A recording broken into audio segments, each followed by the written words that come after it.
You know it's this. Take a break and talk it and see. Money swollen like sis. They done perfected the kid. Got a billion take on my head. I've been better put on the road I just went. I know we got $1 million. The devil that shit ain't not cheaper again.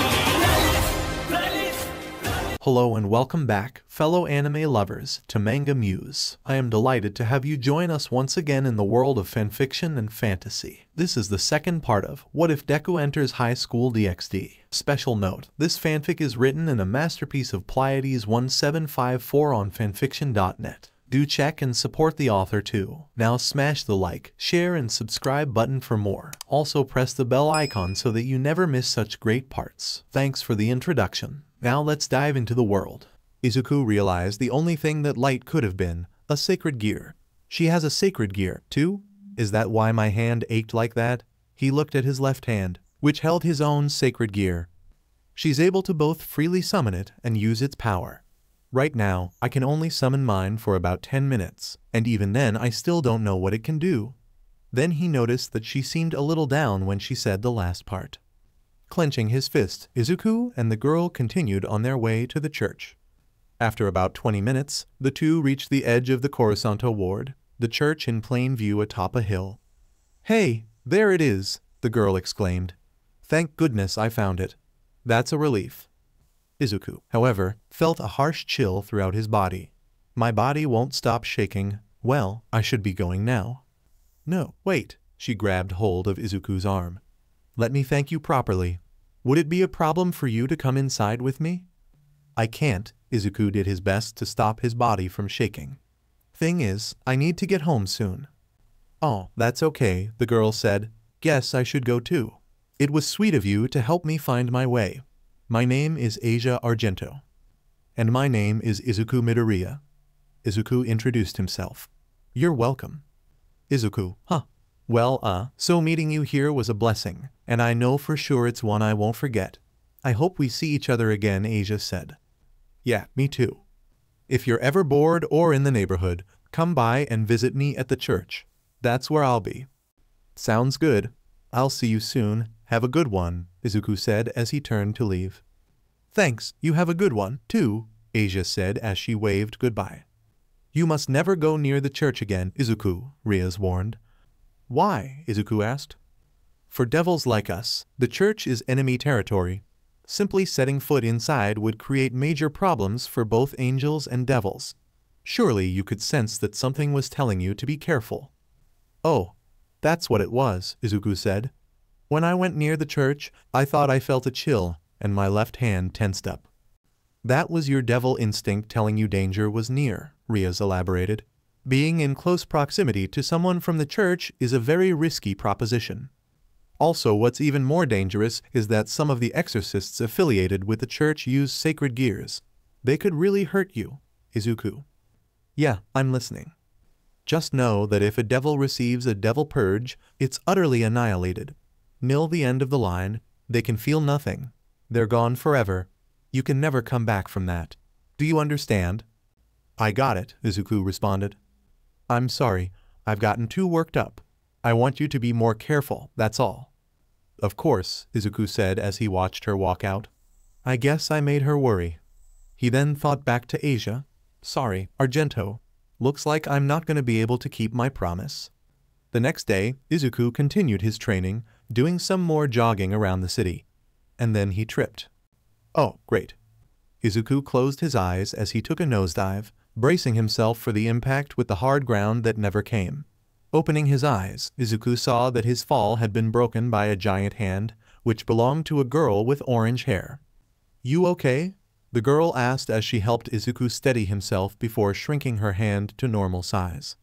She was about the same height as him with teal eyes and her hair tied into a left side ponytail. She was wearing a light yellow shirt and white shorts. "Thanks for that," Izuku stuttered. "What happened to make you suddenly trip like that?" the girl asked. "Oh, just my luck, I guess," Izuku said. "So, what are you doing here, if you don't mind me asking?" "Training for the UA entrance exam," the girl replied. "You too?" Izuku said. "I never expected to randomly meet someone applying for UA on my jog." "Well, neither did I. Oh, I'm Itsuka Kendo." Izukumidoriya, Izuku introduced himself. Nice to meet you, Midoriya. Maybe we'll see each other again at the exams, you never know. Anyway, I'm heading off now. See ya, Kendo said before heading off in the distance. Izuku watched her go before resuming his own workout. Not long after, Izuku returned to the orc building where Rias was present. I'm back, Izuku said. Good. It looks like your training is coming along smoothly. Keep it up and you'll ace the entrance exam, no problem, Rias said. Thank you, Izuku said. Then, Akino came into the room. You're still here, I thought you had gone home for the day, Rias said. We just received a message from the Archduke, Akino explained. The Archduke? It was urgent, a stray devil has been causing trouble nearby, Akino reported, causing Rias's face to become serious. A stray devil? You mean like the one that nearly killed me? Izuku asked, frightened. Hearing this, Rias turned to her newest servant in concern. While it is something you'll have to do eventually, I'll let you sit this one out. Izuku, I'm sure you must still have some trauma from the first encounter. Izuku was actually relieved that Rias wasn't forcing him to go, but a part of him still felt obligated to go, even if it was just to observe. The stray devils were like serial killers, and in a sense, villains. As an aspiring hero, he would have to face murderous villains like that, even though the ones he would be fighting were likely to be humans. Thanks for the offer, but I decline. If I'm gonna be a hero, I'll have to face dangers and scary situations. I can't let fear get the better of me. Rias was surprised that Izuku was actually willing to face his fears, and became impressed by the boy. All right, you can come along, but since you're still new to this, I only want you to observe, see how your seniors handle it. That's fine by me, Izuku responded. On the outskirts of the city, the red light of the Gremory magic circle flashed as the whole peerage arrived on the scene, right in front of an abandoned manor that was visibly worn down. The walls were wrapped in mold, the windows were broken, and the paint was peeling off. According to the reports, this stray has been tricking people into that abandoned house and eating them, Akino gave some context. Izuku flinched at the mention of the stray eating people and recalled his own near-death experience as stray devil chow. Tonight's job shouldn't be too hard. Just find the beast and kill it, Akino finished. Then, the group entered the mansion, looking all over for the stray. Izuku, Rias said. Are you familiar with the game of chess? Yeah, sort of, Izuku replied. He never played chess before, but he knew all the pieces at least, though for their roles, only the part that the king was the most important piece, and when it was taken, that was the end. As the master, I'm the king, my empress is the queen, my cavalier, the knight my tank, the rook my clergyman, the bishop and my foot soldier, the pawn. Rias started explaining. Devils with titles of nobility grant the characteristics of these pieces to each of their servants. That sounds pretty cool, Izuku said. We have a special name for them. We call them our evil pieces, Rias finished. Evil pieces? Why does it have the word evil in the name? Izuku asked. Don't worry, the evil is just in name only, I assure you, Rias clarified. Oh, that's good, Izuku sighed in relief. Anyway, pay close attention to my devils as they do battle here tonight. Right. It's here, Kaneko said. A soft, yet deranged voice then spoke up. Now what could that foul, fickle smell be? And something smells quite delicious as well. I wonder if it tastes sweet or bitter. The owner of the voice then stepped out into the light, and it could clearly be seen that she was a naked woman. Why is she naked? Izuku cried out as he covered his eyes, trying not to stare too much, his face a deep crimson. Visor, you wretch, you betrayed your master and ran away to fulfill the lustful wants and desires that have consumed you, Rias declared. Your sins are worthy of 1,000 hells. In the name of the great Marquis of Gremory, be gone, or meet your death. Oh, just give it a rest, you little slut. You always have had it in for me. You're just jealous cause your breasts will never be as luscious as these, Visor said as she began fondling her own breasts. This is your final warning, go back to your master now, Rias warned. This one's quite different from the one I ran into, Izuku said, finally having mustered the willpower to look. Let me show you what I'm made of then. Visor then revealed the rest of her body, but it was nowhere near as beautiful. Her lower body was like a centaur's, except her front legs instead had the appearance of human arms with red claws, and at her rear, she had a snake for a tail. Her upper beautiful and lustful body was obviously bait to hide the hideous monster that she really was. I take it back. That is very much like the stray I ran into, Izuku said, horrified. That's the way with stray devils, Yumi said, sword in hand. Their bodies and minds become twisted and ugly. Then, magic circles appeared on Visor's nipples, and without warning, beams shot out from the nipples. Everyone ran for cover to avoid being hit by the beams, and it was a good thing they did, too, because the parts of the wall that the beams hit started melting, as if they were splashed with acid. Did she just shoot acid from her nipples? Izuku asked. Please be careful, Rias advised before turning toward Yumi. Yumi? Yumi got her sword ready and vanished from sight. She just vanished. No, she didn't. She's just moving fast, Rias corrected. In this game, she's my knight. Her attribute is speed, and her ultimate attack weapon is her sword. Reappearing in a flash, Yumi sliced off Visor's front legs before the corrupted she-devil could even react. Visor screamed in pain as blood spewed from her wounds. Then, Kaneko stepped up to face Visor next. Kaneko, watch out, Izuku shouted. Visor's face started to become monstrous as the rest of her body. Her eyes became pitch black, her teeth became sharp fangs, and a fanged mouth opened up on her lower body. Without warning, Visor lunged at Kaneko and closed her lower jaws around the small girl. Izuku watched in horror, but Rias seemed unfazed. It's all right, she said, to his surprise. Then Visor's stomach mouth was forced open from the inside as Kaneko emerged unharmed. In the game, she's my rook. Her attribute is simple. She has unparalleled strength. That won't even put a dent in her. See you on the flip side, Kaneko muttered as she slammed her fist into Visor, breaking all the teeth on her lower jaws and sending her crashing into a pillar. Mental note to self. Do not make her mad, Izuku thought. Akino? Rias turned to the last member. Oh, is it my turn? Akino smiled. How exciting. I so love this game. Then, one of Visor's severed front legs started moving and tried to grab Rias, but fortunately, Izuku noticed it and, summoning his sacred gear, punched the leg away. Thanks for that, Izuku, Rias said. No problem, my body did that on its own. Akino, finish her off please, Rias ordered. I've got news for you. You're not the only one who likes to play rough here. So, let's have some fun, Akino said as lightning started crackling in her hands. Akino is my queen. Her attributes are a perfect combo of all the other pieces. She's simply unbeatable.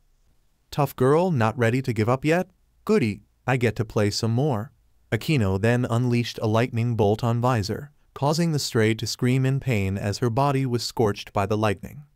Her weapon is a dark, magical power, and that's not all, Rias continued explaining.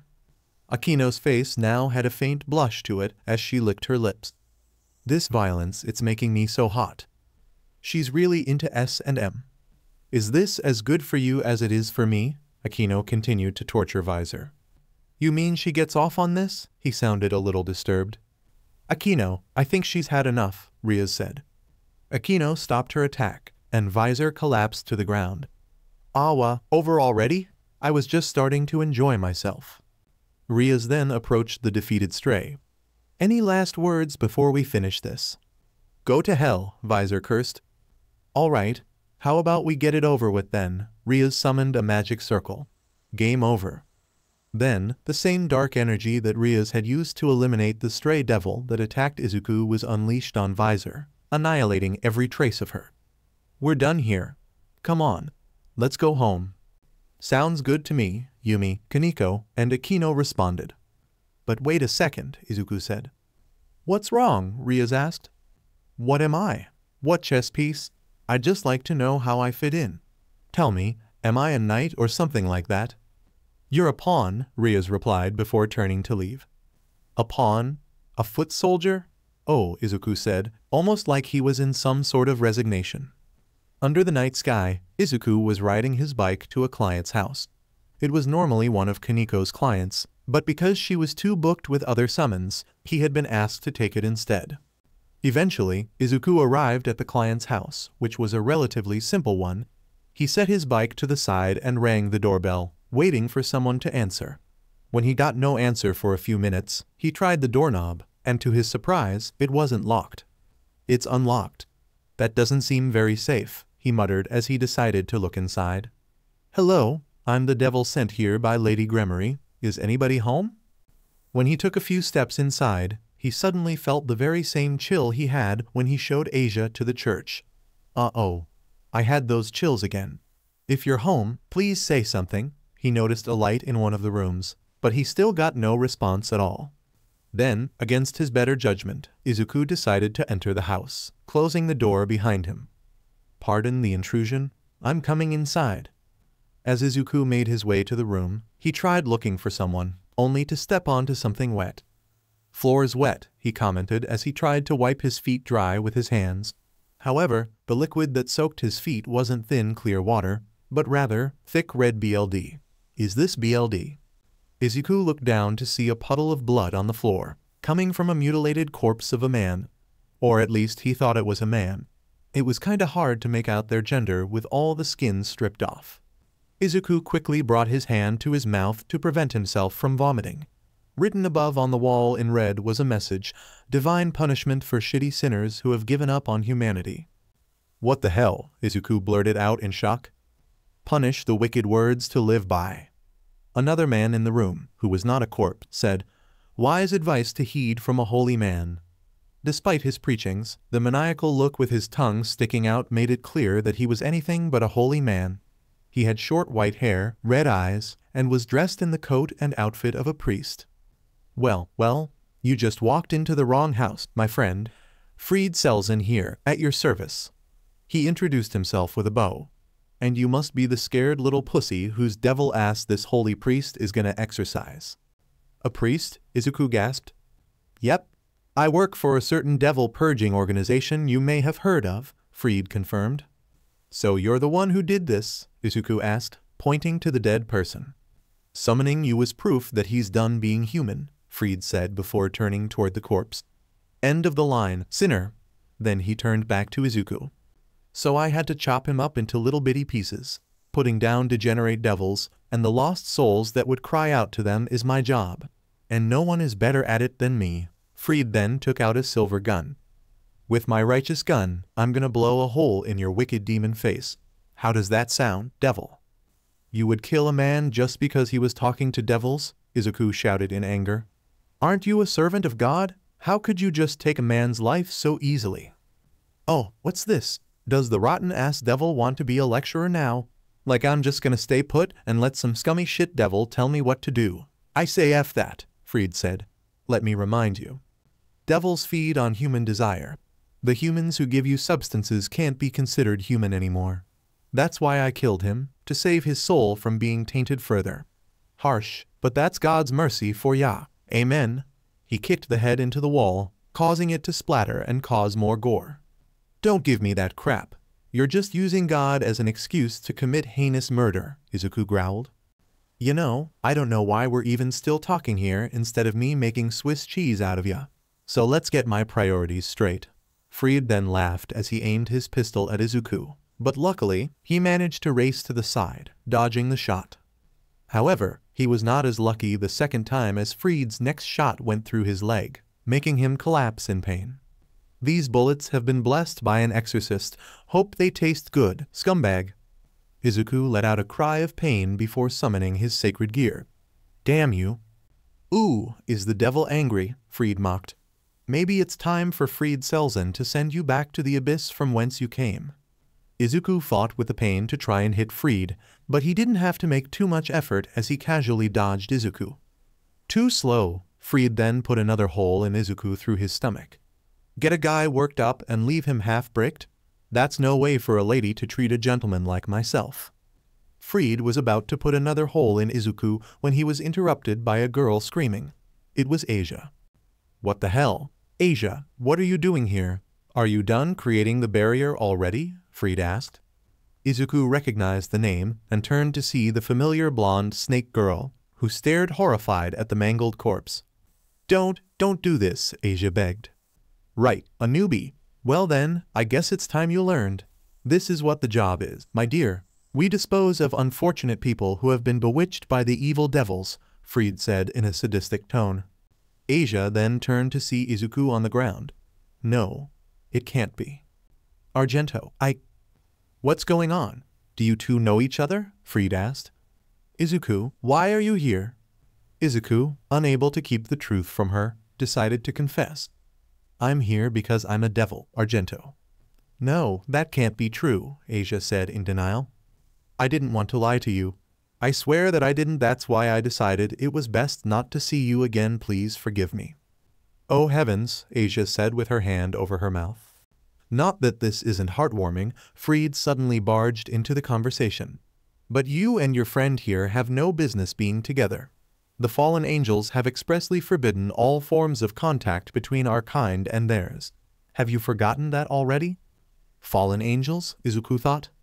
Now then, shall we go ahead and do what we came here to do? Fried pointed his pistol at Izuku with a sinister grin. Not that it matters much, but I hope you said your prayers. But then, Asia slithered in front of Izuku, spreading her arms to defend him. Argento? You've got to be kidding me with this, Fried said in annoyance. Please don't. I beg you for mercy, forgive this man for his sin. Father, couldn't we just let him go? Asia pleaded with tears in her eyes. That thing isn't a man. It's a devil. You made a pledge to our enemies, Fried reminded. It doesn't matter to me what he is. There's goodness in him, I know it, Asia declared. You can't just kill him. How can you actually believe the father would approve? Enough of this bullshit. The next thing that happened caused Izuku's blood to boil. That asshole backhanded Asia in the face. Bastard, Izuku shouted, his vision turning red. He didn't get far as his wounds forced him back down. Ah, damn it. Unbeknown to Izuku, the green jewel on his sacred gear began to glow green. You've lost your effing mind. What? Are there maggots growing inside that stupid head of yours? Fried pinned Asia down by the throat as he reached down and tore open her dress, leaving only her bra left. Let her go, Izuku demanded. Our fallen angel friend says I'm not supposed to hurt you, but I don't give a damn about that now. You know what happens to naughty girls, don't you? Fried smirked, squeezing Asia's melons. The poor girl flinched and gasped from the squeezing. Why shouldn't an upstanding priest do what he wants with a filthy tramp like you? That's not so wrong, is it? Don't hurt me, Asia begged. Stop it, sacred gear. Nanny? Fried turned to see Izuku charging up a green ball of energy in his left hand. Then the shot fired and hit Fried in the chest, knocking him through the wall and away from Asia. Izuku panted heavily as the gem in his sacred gear stopped glowing. Looks like I'm finally getting the hang of this thing, he said, tiredly. Asia quickly got up and turned toward Izuku. You're hurt, she said softly, observing his wounds. Pain's nothing new for me, Izuku joked despite the pain. Oh. Here, let me. Asia then put her hands over Izuku's wounds, and when they were basked in the green light of healing, they started to fade, along with the pain. Holy woe, I feel better, Izuku said, tapping the area for good measure. Thanks. You're welcome, Asia smiled. It's the least I can do to repay you from before. Izuku then noticed the large bruise on Asia's cheek, where Fried had struck her. Does it hurt? It's okay, she said. You had it worse. The two had a quick laugh, but the heartwarming moment was suddenly interrupted by a noise coming from the wall. It was Fried, who had recovered from Izuku's attack. Oh, right? Forgot to kill ya, he huffed. Asia then placed herself in front of Izuku again. I won't let you hurt him anymore. Oh yeah, and what are you gonna do about I? Fried said. But then, without any warning, Asia's blonde hair rose up and turned into green, thorny vines that shot out toward Fried, ensnaring him. Da fuck! Forgive me, Father Fried, but I couldn't just stand by and do nothing while you commit such horrible sins, Asia said. Asia Argento. Her quirk, hair vines. She can transform her hair into green vines that she can grow and control at will. Plus, they're detachable. As long as she gets plenty of water and sunlight, they can grow instantly. Seeing this, Izuku was amazed by Asia's quirk, from how quickly she was able to turn her hair into vines to how she quickly managed to catch Fried. Think these weeds can hold me? Think again, Fried shouted as he revealed a sword of light and cut through Asia's vines with it, to her surprise. Lucky for me, I had my trusty lightsaber. Never leave home without one. Izuku stood up and got in front of Asia to defend her if needed. I'll admit, I'm impressed, Fried said. What do you say we go for a new world record, devil scum? Let's see how many pieces of meat I can chop you into. Then, Fried jumped into the air, ready to lunge at Izuku, but before Fried could do any harm to Izuku, the red magic circle of the Gremory appeared, and Yumi leaped out, blocking Fried's blade with her own. Kiba. Hey, Izuku. Thought you could use a hand, Yumi said. Then, Akino peeked in through the portal. Oh, this is gross. Talk about a nasty mess. An exorcist, Kaneko growled as she came through. You guys came, Izuku said in relief. Hell yeah, now we've got ourselves a good old-fashioned gangbang, Fried cheered, wielding both his sword and gun. You're done here. Sorry to disappoint you, but he's one of us, Yumi said. Oh, I'm far from disappointed, trust me, Fried retorted. Ooh, and aren't you a lovely one, gorgeous? Tell me, mind if I F you up, too? Yumi's sweat dropped. For a priest, that's quite a mouth you've got there, she said in a cold tone that was out of character. What are you, the impiety police? Get off your high horse, princess. Hunting your kind is my only concern, Fried said. So stop preaching and let's get to it. My, this guy certainly is a piece of work, Akino commented. And you, my dear, are a hot piece of ass, Fried said while holding the sword's hilt near his crotch for some reason. Oh, those eyes are killing me.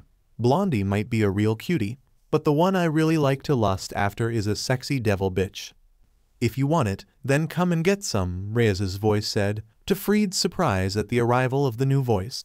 He then had to leap to the side to avoid a destructive energy blast from Rias. But I really don't think you could handle it. Nobody hurts one of my servants. Rias, Izuku said. Well, look who finally showed their tips, Fried said, realizing Rias was the leader. Don't get ahead of yourself though, cause I'm pretty sure I just hurt him. It's alright, I'm here, Rias reassured him. Thanks a lot. I'm sorry you had to come to bail me out again, Izuku apologized. No, I'm the one who's sorry, Izuku, Rias stroked Izuku's cheek. I sent you into the hands of an exorcist, and I had no idea. There was a barrier here until a moment ago, so we didn't even realize. You little beach, you didn't do a proper job with the barrier, and now it's gone, Fried shouted at Asia. He then blazed across the room with his sword swinging. Eyes narrowing, Yumi bent her legs before she suddenly blurred out of sight. She disappeared? Asia gasped. Yumi reappeared before Fried, this time armed with a sword cloaked in darkness. The two blades clashed against each other as both young sword users tried to overpower the other. Attacking just like that out of the blue, Yumi mocked. You have no class. Huh? I'm supposed to give shits about that? Fried laughed. But then, the dark aura coming from Yumi's sword spread out, enveloping Fried's sword of light and making the blade start to flicker. Fried quickly realized that his blade was losing power, so he took the smart route and jumped back from Yumi's oncoming slash. DF? Sorry, but this sword is special, Yumi told him, gripping the hilt with two hands. It can devour the light. So you're another sacred gear wielder, huh? Should have guessed, Fried sighed. That's right. And it's called Sword Birth, Yumi said. Yumi Kiba. Her sacred gear, Sword Birth. She can create any demonic sword she can imagine and imbue them with all sorts of different attributes. Kiba has a sacred gear, too, Izuku asked. Then he was suddenly struck with pain in his leg. Try not to move too much, Izuku, said Asia. Your leg hasn't fully healed yet. Hasn't fully healed yet? Rias repeated. What did that madman do to you, Izuku? Fried shot me in the leg and stomach, but Argento healed me, Izuku replied. Slowly, Rias turned toward the vulgar priest. Is that right? Yep, Fried giggled. Truth is, I was planning to carve up every inch of his body after I filled him with holes, but then that shitty nun had to screw everything up. Boom. Huh? Fried was suddenly cut off from his rant when a gigantic hole appeared in the wall just centimeters from his head. He took a peek at the hole before turning back to Rias, whose entire body was now glowing a crimson red. I never forgive people who try to do harm to one of my servants. And I especially don't tolerate insidious wretches like you, Rias growled, her voice both calm yet dripping with rage at the same time. Both Izuku and Asia trembled at the display. She's scary. Your terrible evil has no place in this world. That's why I'm here, to purge it. Well shit. Big Red over there could be a problem. I may need some backup, Fried said as he pulled something out of his robes. I'm getting the F out of Dodge before they arrive to reinforce the ambush. They? Rias questioned. Kaneko then sniffed the air. Fallen angels are coming. Just in the nick of time too. Hope you're hungry, cause light spears are on the menu for you. Fried then smashed the thing on the ground, releasing an intense flash of light that blinded the youths, allowing him to make a smooth getaway. Odd, Izuku rubbed his eyes, trying to get rid of the spots coloring his vision before it returned to normal. Fried was gone. A flashbang. So what's the plan? Akino asked. Right now, we just need to get Izuku out of here, Rias said. Akino, prepare to jump. Right, Akino started preparing a portal. Rias, wait, what about Argento? Izuku asked. We should take her with us. I'm afraid only members of my household can jump with this magic circle. Sorry, but it wouldn't work, Rias apologized. I'm not gonna leave her behind. But there's no way she'll survive the magic. Then I'll just bring her on my bike. But she's aligned with the church, Yumi said. By default, that makes us enemies. Even so, she still healed me without prejudice. I'm not abandoning her for petty reasons like that, Izuku declared. He then grabbed Asia's hand and led her toward the front entrance. See you back at the club room. I hope you know what you're doing, Rias prayed as she, Akino, Kaneko, and Yumi vanished into the portal. It didn't take long for the news of the murder to spread. Not long after Izuku had left with Asia, the police arrived, but by then, the only person left was the corpse. From the messy way it had been chopped up, it would be difficult to identify who the body originally was. One piece of evidence that had been left behind was the message written in blood, making out to be the work of some religious fanatic.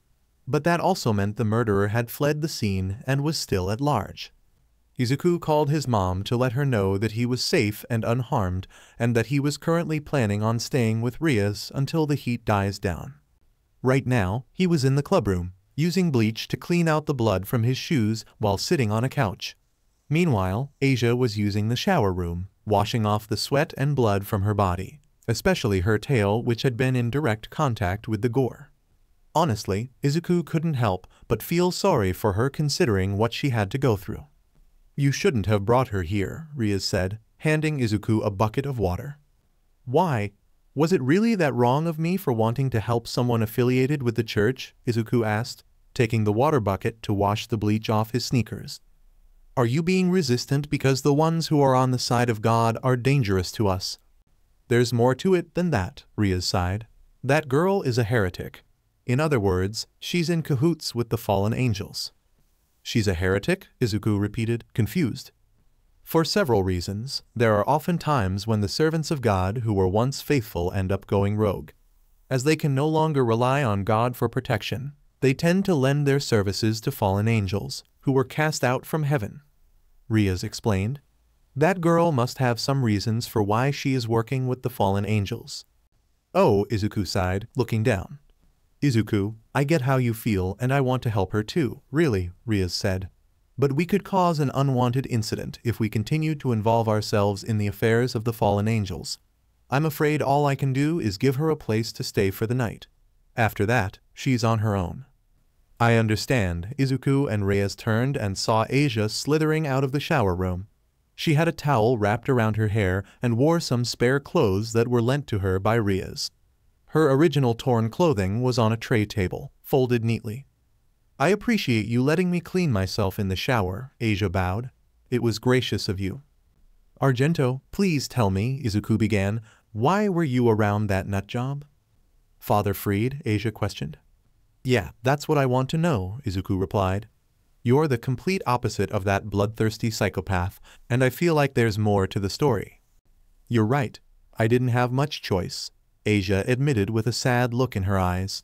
It all happened when I was excommunicated from the church 3 weeks ago for healing a devil out of my own free will, and I had nowhere else I could turn to. You actually healed a devil even though you were still with the church? Rias blinked, surprise evident on her face. Why? I couldn't just ignore someone who was injured very badly, Even if he was a devil, Asia replied. Then I was caught by a local priest while I was in the midst of healing him. Because of this, I was labeled as a witch and cast out. That healing power you have, it comes from a sacred gear, right? Izuku asked. Yes, it does, Asia nodded, sitting down on the sofa across from Izuku. It's called Twilight Healing. You see, I was abandoned by my real parents. They left me in front of a church in a small town in Europe. I was told when they found me, I wouldn't stop crying. The sweet nuns there brought me up.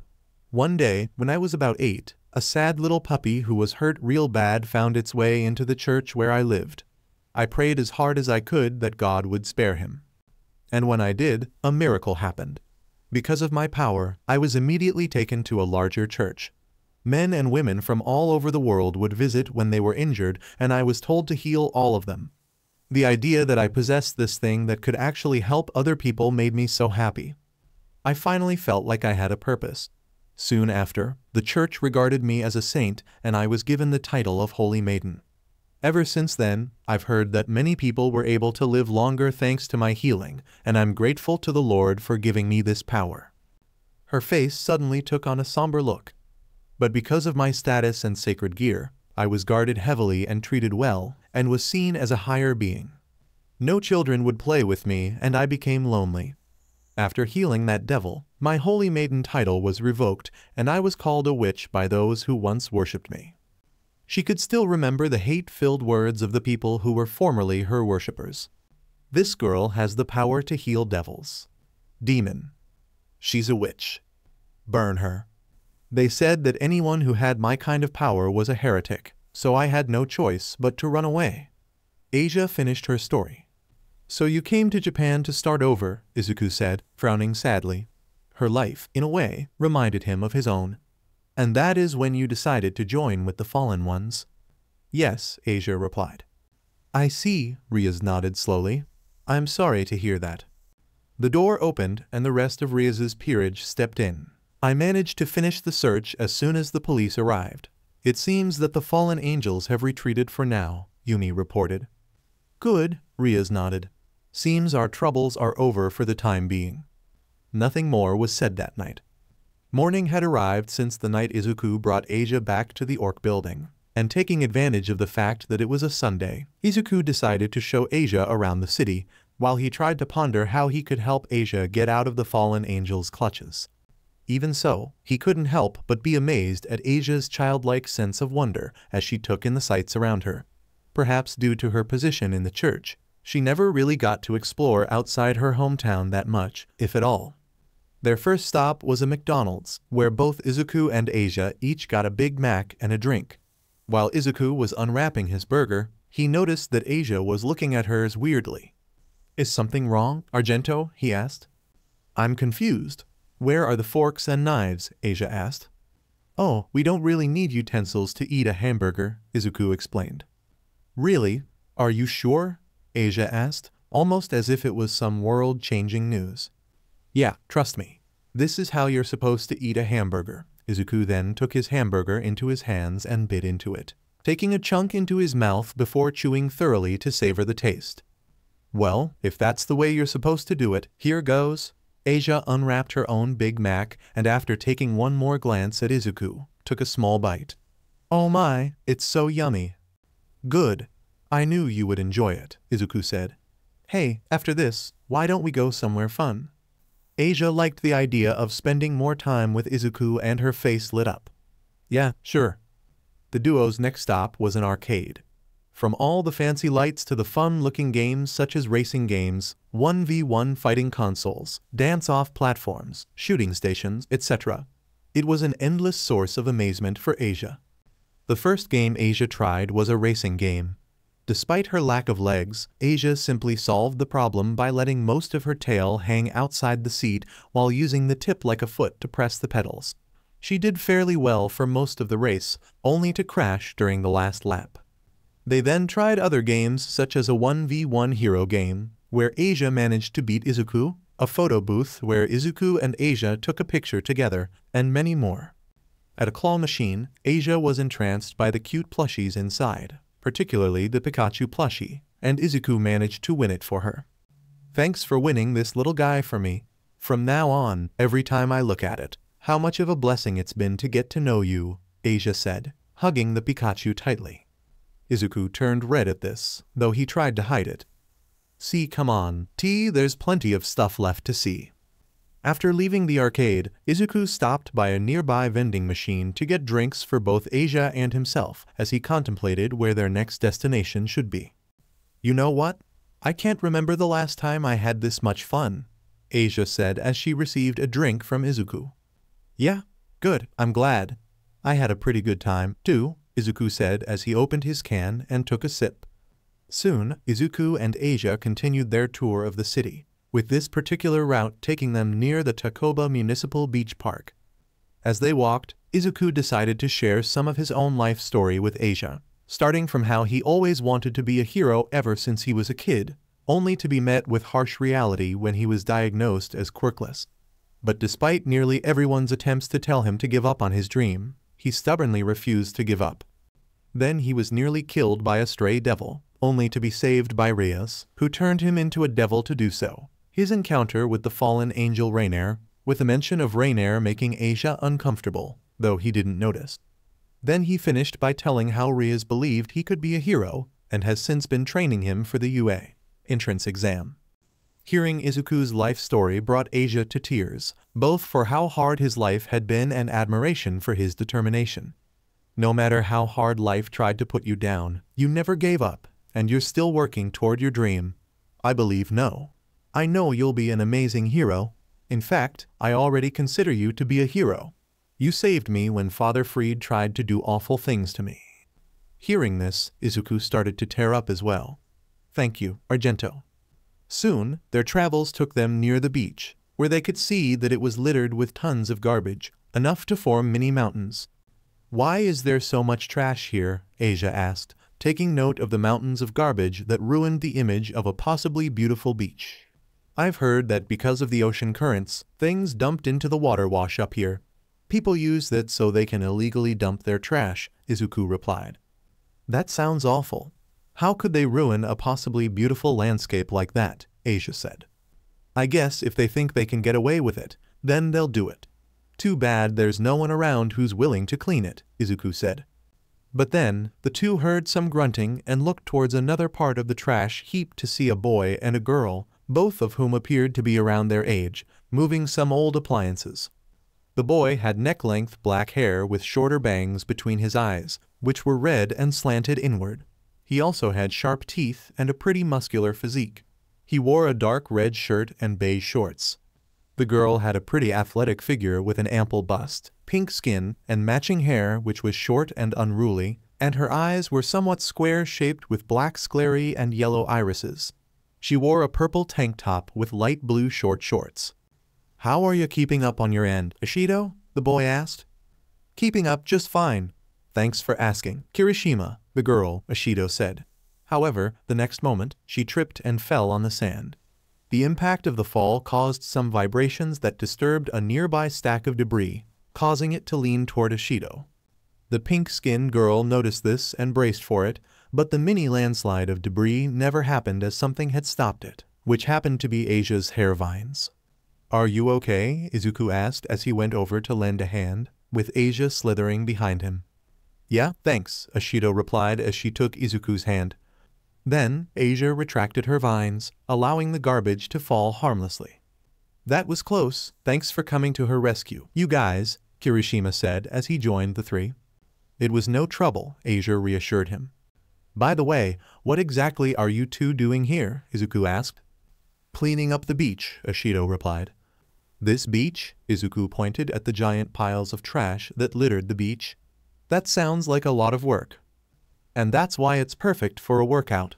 Though we actually started doing it because someone else recommended it, saying that we can be like the pre-quirk era heroes, who gave back to the community by doing stuff like this, Kirishima replied. Something to make us feel proud about when we're applying to UA, I guess. You're applying to UA, too? Izuku asked. Yep, but let's just hope something like that doesn't happen again, Ishido joked, which Izuku couldn't help but chuckle at. By the way, the name's Mina Ishido. Eijiro Kirishima, Kirishima introduced himself. What about you? My name is Asia Argento, Asia introduced herself. I'm Izukumidoriya, Izuku introduced himself. Hold on, don't I? Wait, you're from the sludge villain incident from a few months back, right? Where All Might stepped in to save the day. Yeah, that's us. Took a while for the heat to die down, and we could feel like just normal teens again, Ashido replied. So, what was All Might like up close? Did just being in his presence make it feel like you were in good hands? Did you get his autograph? Ah, I wish I could get an autograph, though maybe without the villain attack, but still that would be amazing. Mumble mumble mumble. Izuku burst out into another mumbling moment. Whoa, slow down man, chill, Kirishima interrupted. Ah, sorry, it's just that I look up to All Might a lot, and well, Izuku said sheepishly. Does he do this often? Mina asked Asia. Well, it's actually my first time seeing him like this, Asia admitted. Ah, don't worry, bro. And to answer your question, All Might was amazing as you'd think, Kirishima said. Thanks, Izuku said before looking at the trash-covered beach, wondering why he or Rias didn't think of it. So, for how long have you been trying to clean up the beach? Since May, so it's around 5 months now, Ashido answered. Do you really think you can finish this by the entrance exams? Izuku asked. Maybe, maybe not. But it's not like we're in a time crunch here, Kirishima said. Oh, Izuku muttered. Well, maybe we'll stop by and help sometimes. Really? Then I guess we'll hold you to it, Ashido said. Izuku smiled at them.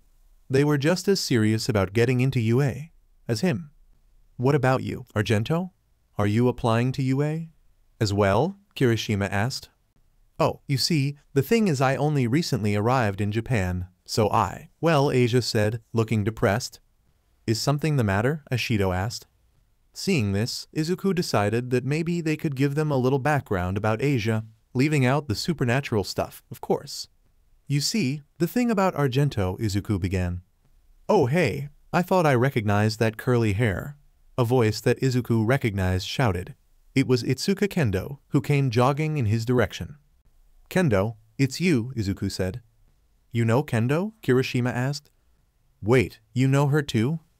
She goes to Mustafa Private Middle School like me and Kirishima, Ashido replied. And I know you too. Mina Ashido, right? Kendo said. I've heard how you stopped some bullies from ganging on another student by breakdancing, and somehow they ended up as friends. Yep, that was me, Ashido confirmed. Oh, but I haven't seen you before, Kendo said, looking at Asia. Asia proceeded to introduce herself to Kendo, and Kendo did the same to Asia. Then, she got to know how Kirishima and Ashido were doing some cleaning at the beach. Wow, cleaning all this up is gonna be hardcore, she commented. That's what I said, Izuku added. Then, Asia's stomach made a small growl, to her embarrassment. Oh dear, I guess I'm already hungry again after all the fun I've been having. Then why don't we all go grab a bite to eat? I know a good place where we can go, Kirishima said. Soon, the 5 teens were at a typical Japanese restaurant. Asia wasn't sure what to order because she was still unfamiliar with all the Japanese food, so Izuku recommended her katsudon, his favorite. Asia found the katsudon to be delicious, to Izuku's relief. After leaving the restaurant, the teens made their way to a park to hang out. Today's been really enjoyable for me. Thank you, everyone, Asia said. It's no big deal. You make it sound like you've never been allowed to have fun in your life before, Ashido said. The truth is, you're right. I never got to do stuff like this before, Asia admitted. Oh, Ashido said, realizing that she may have been a bit insensitive. Let me explain, Izuku said. He told the others about Asia's previous role as a holy maiden and her banishment, though he left out anything supernatural and claimed that the person Asia healed that resulted in her excommunication was someone blacklisted by the church. Wow, that's messed up, Kirishima said. So she's been healing people for them, and they just kick her out just because she healed someone she wasn't supposed to? Those ingrates, Ashido shouted. So now you're here in Japan to start over, Kendo asked. Yes, Asia replied, but before she could elaborate further, a black feather rained from the sky. Whoa, is that a crow feather? Ashido questioned. Weird, I don't really see any crows in the sky, Kirishima said. Izuku and Asia could immediately tell it was not a crow feather and became worried. Kendo picked up the feather and inspected it. This feather, don't tell me. However, before Kendo could think further about it, a large blast of light erupted behind her and exploded. The shock wave sent her crashing into a tree, knocking her out cold. "Kendo!" Izuku shouted. Then, more black feathers fell to the ground. With no birds in sight, it was clear they were from something else. "Okay, what is going on?" Ishido asked. "I finally found you, little girl." Sure had me looking everywhere. The teens looked up to see a middle-aged looking man in a pale gray trench coat over a white dress shirt with a matching ascot, black pants and shoes, a pair of black gloves, and a black fedora, descending from the sky. On his back, there were a pair of black feathered wings, the marking signs of a fallen angel. "Sir Donasik," Asia whispered. "I hope you enjoyed a nice day of freedom, Asia, 'cause it's time for you to come back," Donasik said. "Don't even try to run." "Begone," Asia frowned. "I want no part in the evil you and the other angels are up to. You're killing people, all because they made pacts with devils. I know for a fact that God would not allow that to happen. I can't trust you." "I don't think you understand. That wasn't a request. That was an order." "She already said she doesn't want to be with you," Izuku growled, standing in front of Asia protectively. "So you must be the Gremory newbie I've heard about," Donasik said. "I have no business with you. Just hand over Asia and we can pretend that nothing happened between us, simple as that." "Okay, I don't know who you think you are, but if Argento says you're suspicious, then you must be some sort of villain," Kirishima said, willing to defend Asia if needed. "Besides, you, sir, are giving off some major creep alert," Ishido said. "Just one look at you and it says I'm a bad guy." "You human children should learn to mind your own business," Donasik hissed as he formed a blue spear of light in his hands. "She belongs to us, and I will take her back, by force if necessary." "Not gonna happen," Izuku summoned his sacred gear, to the shock of Kirishima, Ishido, and especially Donasik. "Whoa, Midoriya, what is that?" Kirishima asked. "I'll explain later." "Right." Then Kirishima's body took on a rock-like texture as he balled his hands into fists. Ishido followed suit by secreting some white liquid from her palms, ready to throw it at a moment's notice. Donasik test, annoyed. While he believed he could take on some newly reborn devil and a couple of human teenagers with quirks, they were still going to give him some unnecessary workload. Holding up his left arm, Izuku said, "Don't worry, Argento, I won't let—" "Shink," Izuku gagged, a yellow spear of light piercing through his torso, and collapsed on his knees. Izuku, Midoriya, Asia, Kirishima, and Ishido all gasped. "How weak. That was so easy, it's almost disappointing." Looking up, the group saw a tall and buxom woman with long, navy blue hair and brown eyes. Her outfit consisted of a violet, trench coat-like top with a wide collar, a matching miniskirt, and black-heeled shoes. The trench coat top was open at her melons, giving all a good view of her cleavage. Around her neck was a golden necklace. Just like Donasik, she too had a pair of black wings, identifying her as a fallen angel. Then again, what did I expect from a mere low-class devil? "Ah, perfect timing, Calawarner," Donasik said. "Hang on, Izuku." Asia began to heal Izuku's wound, and both fallen angels observed with interest. "So that's twilight healing," Calawarner said, seeing the injury she dealt to Izuku be healed like it was never there. "Yeah, I can see why Lady Rainier wants that power so badly. The power to heal any being, even devils, is a rare gift indeed," Donasik noted. "All right, listen up, Asia. You can either be a good girl and come with us willingly, or we'll forcibly drag you back with us after murdering your new friends." "Hey, don't we get a say in this?" Mina yelled. A yellow light spear stabbing the ground next to her was her answer. "Be quiet," Calawarner threatened. "You heard the lady," Donasik said. "Well?" Once Asia finished healing Izuku, she got up. "All right, I'll go with you." "Huh?" "Izuku," Asia smiled. "I had fun today. Thank you for being my friend." "Wait, Argento," Izuku called out as Asia slithered toward Donasik and Calawarner. "Good girl," Calawarner said with a sneer. "No need to fret. After the big ritual tonight, all your worries and troubles tonight will be gone forever." "Ritual? What are they planning?" "Argento, wait." 2 silver magic circles appeared underneath the fallen angels as they both vanished inside. "Goodbye, friends. I'll miss you." Asia smiled sadly as she vanished into the portal. "Stop, Asia," Izuku yelled as he ran toward the vanishing portal. But it was too late. The portals vanished before he could reach them, leaving behind the Pikachu that Izuku had won for Asia earlier. Izuku began to cry as he punched the ground. "No, why couldn't I save her? How can I be a hero if I can't protect my friends? Damn it." "Midoriya, what the heck was all that about?" Kirishima asked. "Who were those people, and what did they want with Argento?" Ashido asked. Then, Kendo began getting up. "Ugh. What happened?" She then noticed Asia was not among them. "Where's Argento?" She was then filled in about what happened. "I see. I thought I recognized a fallen angel feather."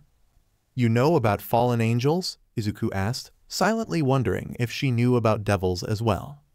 "Questions for later. Right now, we have to focus on how we're going to help Argento," Kendo reminded. "They might still be in the city. We need to stay calm and think." Izuku nodded and had a thought. "We'll need help." As fast as his legs could carry him, Izuku ran back to the orc room. The fallen angels were planning something with Asia. He could only guess that it was anything but good, and the clock was ticking. He needed help. The police and heroes probably won't believe him, which only meant, "Let me try one more time. If I say don't, you don't. I've already told you that we can't help Asia any more than we have already." He already had a feeling that she was going to say something like that. But hey, it was worth a shot.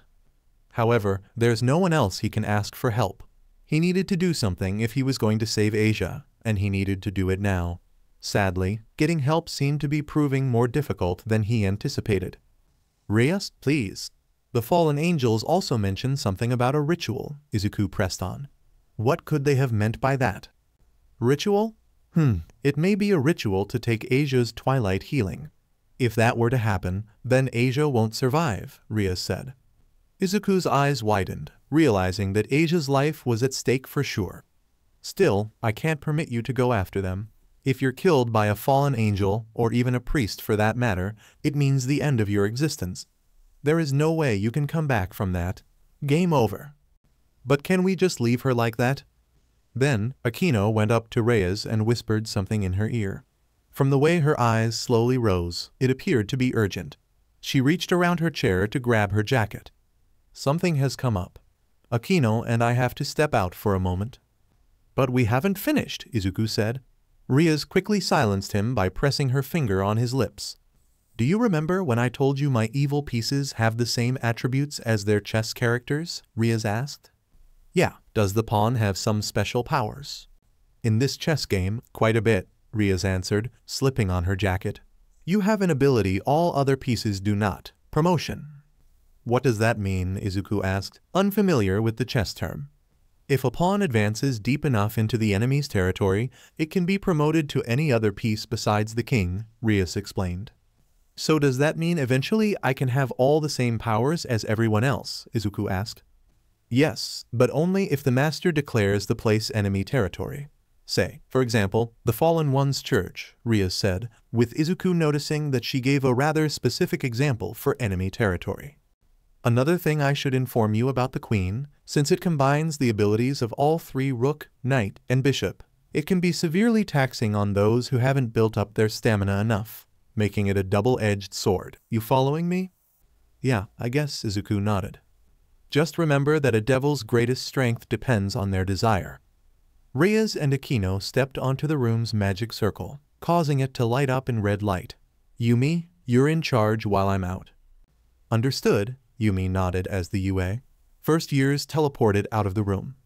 Looking to her side, she turned to see Izuku as he was walking out of the room. "You going?" Yumi asked. "Those fallen angels won't be alone. You could be walking into a trap. An innocent girl is going to die. I'm not the type of person to simply stand idly by when someone's in danger. Sorry, but there's no point in trying to stop me," Izuku said sternly, turning back to look at her. "Who said I was?" Yumi smiled as she grabbed her sword. "I'm coming with you." "Wait, what?" Izuku gasped. "Weren't you listening? Buchu basically said, you get in that church and you're promoted," Yumi explained. Plus, you're my friend now, and if I didn't lend you a hand, I wouldn't be setting a good example. Ah, Izuku said. They must be at the church in the Coruscant ward. You really want to come? We both do, right, Kaneko? There's nothing else going on, Kaneko said as Izuku's gaze reached her. Izuku slowly smiled. Then we'd better head on out. Can't keep the others waiting. Others? Izuku led Yumi and Kaneko to the park, where Kendo, Ashido, and Kirishima were waiting. So Kirishima and Ashido told me that those fallen angels called you a devil. So I'm guessing you are one? Kendo asked. Yeah, Izuku replied. And are they from the peerage you belong to? Kaneko Taoju, Rias Gremory's rook. Yumi gave a polite bow.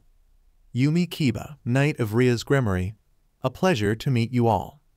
If you know about fallen angels and devils, does that mean? Izuku was about to ask. No, I'm human. I just happen to be privy about the supernatural, that's all, Kendo replied, not needing him to finish. Okay, so then let me ask, are you sure you want to come? Izuku looked at the three non-devils. Hey, if an innocent person's in trouble, and I can do something to help, then I'm coming, Kirishima said. Yeah, I can't stand those who abuse those who can't help themselves, Ashido added. We're Argento's friends too, you know. We're not abandoning her, Kendo declared. Izuku was touched by their willingness to help him save Asia. He could cry. Right, let's get to it. Night had arrived over the old abandoned church in Coruscant, making the ruined church appear even more ominous as the team of Izuku, Ijiro, Mina, Itsuka, Yumi, and Kaneko stood across the street, looking out for any guards on standby. Izuku himself was feeling on edge, both due to the typical devil reaction to churches and the general creepy atmosphere. Can you feel that? No kidding, there must be a ton of priests inside, Yumi said. I think this is one of those situations where you can judge a book by its covers. I mean, that place practically screams bad guy lair, Mina observed. Yeah, Ijiro said in agreement. Honestly, I'm glad you guys are here, Izuku said. Well, hey, you and I are friends, right? Yumi smiled. But then, in a 180 turn, her expression turned to that of anger. And besides, fallen angels and priests aren't exactly my favorite things in the world. The truth is, I hate them. Oh yeah, Izuku blinked. It was unusual to see such a hate-filled expression on her face, contrasting her usual refreshing smile. Yumi then returned to her usual expression as she addressed the group. Asia is probably at the sanctuary, and we could get there in one go by cutting through the entrance. But it's probably heavily guarded, Kaneko finished. Meaning once we go inside, we can't afford to slip up. Are you ready? Yumi asked. I am, Izuku replied, taking a deep breath. I'll do what I can, Ijiro said. You know it, Itsuka said. Still can't believe this is all real, but you know, Mina said. Try to relax, Yumi advised. It won't do you good to go in there all tense. Izuku then summoned his sacred gear. Better get ready. Guess it's time for me to show my own tricks. Itsuka revealed a golden key with the Capricorn symbol on it. Dress form, Capricorn. She then brought the key to her chest, releasing a bright light. When the light cleared, Itsuka's attire had completely changed. She now wore a black and purple dress slit at both sides with long detached sleeves and white boots. Her hair was now tied into 2 braids at the back. There were 2 goat horns on top of her head, and lastly, she gained dark-colored shades. Whoa, Kendo, you have a sacred gear too? Izuku questioned. Celestial regalia, and this is just one of its many forms, Itsuka replied. The ideal form to stop the ritual. You have the same kind of thing that Midoriya does. Jealous, Mina said. Okay, it's time to move, Yumi said. Right, everyone nodded. The group quickly rushed toward the dilapidated church and made their way up the steps. They already know we're here, so no need to be sneaky, Kaneko said. Allow me. Mina strode to the front door and secreted white liquid from her palms, which she threw at the door's hinges, causing them to start corroding. So cool, Izuku said with stars in his eyes. Thanks, Mina flashed a thumbs up. Mina Ashido. Her quirk, acid. She can secrete a corrosive liquid that melts its targets. She can also control the viscosity and pH levels. Kaneko then stepped up and, without much effort, knocked the heavy metal door down with one kick. Whoa, Holy cow, she's strong, Ichiro commented. No kidding, Izuku nodded. Rias wasn't kidding about the unparalleled strength thing. The group entered the church and stepped inside the sanctuary. While the altar and pews were still in good condition, the religious icons, such as the statues and the cross, were not. The way they were ruined did not seem to be the result of natural processes, but rather deliberate acts of desecration. This place is creepy, Ichiro said. No wonder people aren't going to church anymore, Mina added, looking around. Then, the sound of clapping was heard, and Fried stepped out from behind a ruined statue. So, we meet again, devils. Fried greeted, having a normal expression on his face for once. Glad you could make it. I bet I'm a sight for sore eyes, huh? And what's this? More friends? This'll be fun. Fried, Izuku scowled. Here's the thing. I pride myself on the fact that I never have to battle any devil more than once. And yet, here you are, just rubbing it in. If there's one thing I won't abide, it's being mocked by maggot devils in the house of God, so what do you say? Fried pulled out his light sword and gun. Let's finish this. The thought of tearing away your flesh and eating it piece by piece makes my mouth water. Fried's expression then turned to his more typical maniacal one as he licked his gun to show his BLD lust. Tell us where Argento is, Izuku demanded. Oh right, you mean that dirty devil-loving whore of a sister. All you have to do is go down to the basement. She's right beneath the altar we're currently standing on. Downstairs, Yumi said. Right, Fried confirmed. But first, you have to go through me. Here. Kaneko picked a pew and threw it at Fried, who easily sliced it in half with one swing of his blade. You're pretty strong for a runt, aren't you? Kaneko's eyes narrowed at being called a runt. Suck it. Fried was then forced to step aside as Kaneko threw more pews.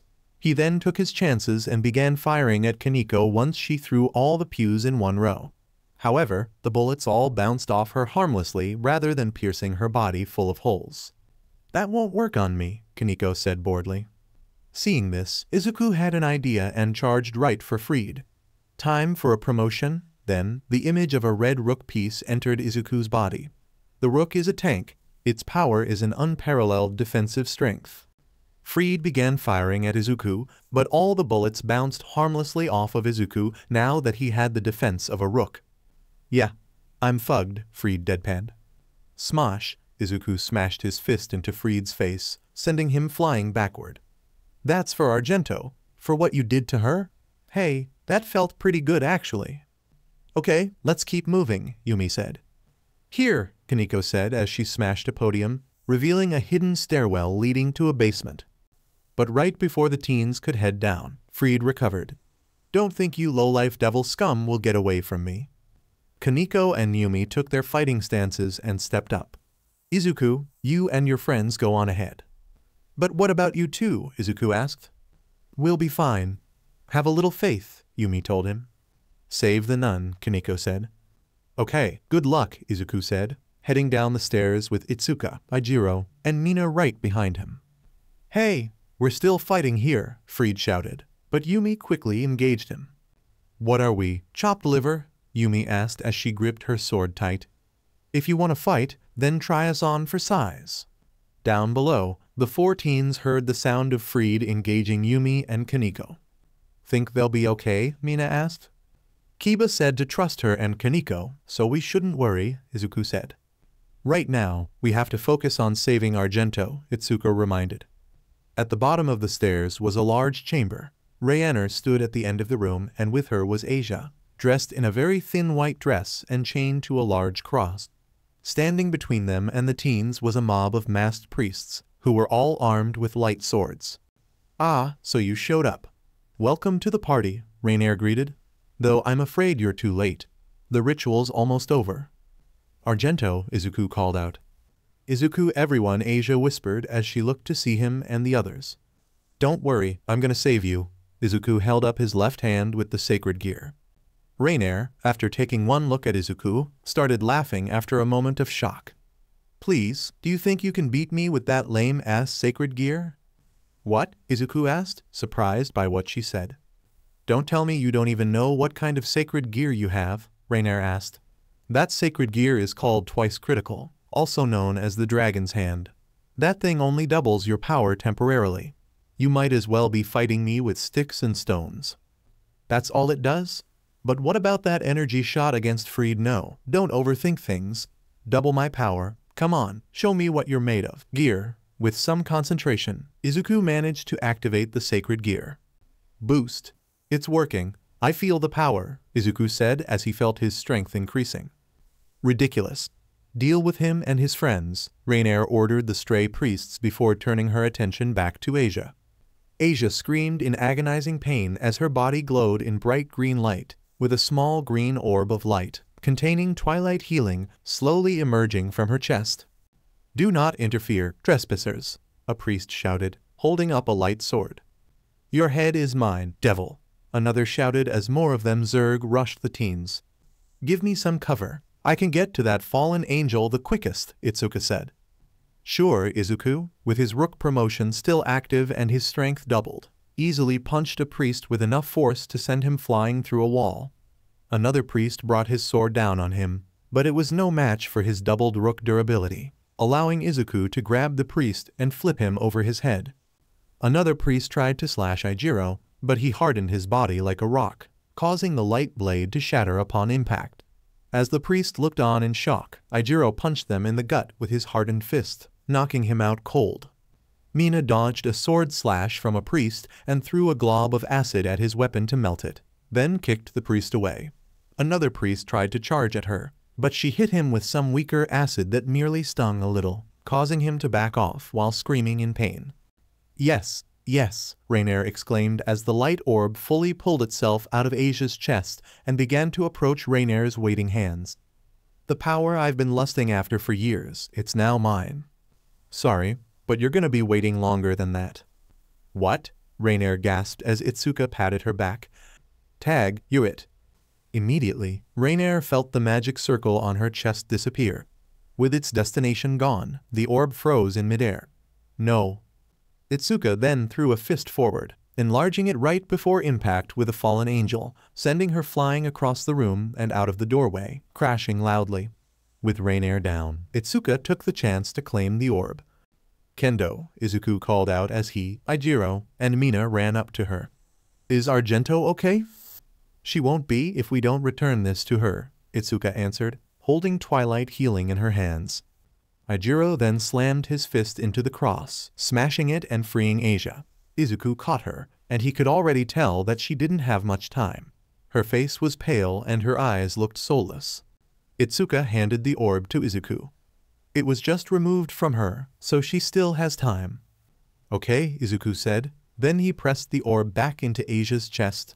With a bright glow, the sacred gear re-entered Asia's body, and soon, life started returning to her. Izuku, Asia smiled. We're gonna get you out of here, Izuku smiled back. Asia then hugged him tightly. You came for me, Asia whispered, tears welling in her eyes. You all did. Of course we did, Izuku replied, hugging her back, while Ijiro, Mina, and Itsuka smiled. So, how'd you stop the ritual anyway, Kendo? Mina asked. The Capricorn form of Celestial Regalia has the power to nullify any magic with a simple touch, Itsuka replied. Itsuka Kendo. Her sacred gear, Celestial Regalia. It grants her access to 12 different battle outfits based on the zodiac, each granting her a unique set of powers. Meanwhile, the not-so-holy man Freed traded blow after blow with Yumi, while Kaneko continued to throw whatever she could get her hands on. Freed then took out his gun and began shooting. Then Yumi used her speed to disappear from sight before reappearing above Freed, her sword ready as the two sword users clashed. Come on, is that all you've got? Freed asked as he continuously parried Yumi's blows and made her dodge his bullet. Show me something interesting. You're quick, Yumi acknowledged. Well, you're not so bad yourself, Freed acknowledged back. Of course, that only makes me want to kill you even more. He then brought his gun up to Yumi's face, but she managed to move her head out of the way in time, the shot only getting a few hair strands. All right, if you want to get serious about this, I can too, Yumi said, her sword turning dark once more. Then, as their blades clashed, Freed's light blade was once again consumed by Yumi's sword of darkness like the last time.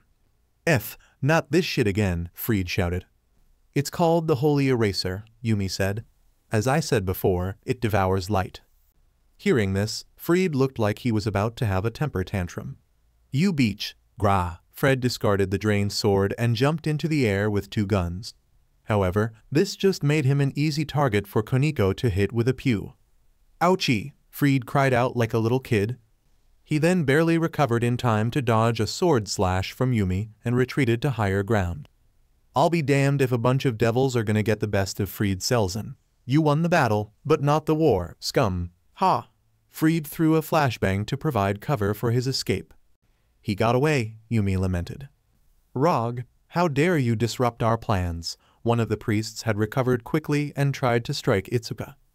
However, he only ended up giving himself away by yelling, and Itsuka held out a hand.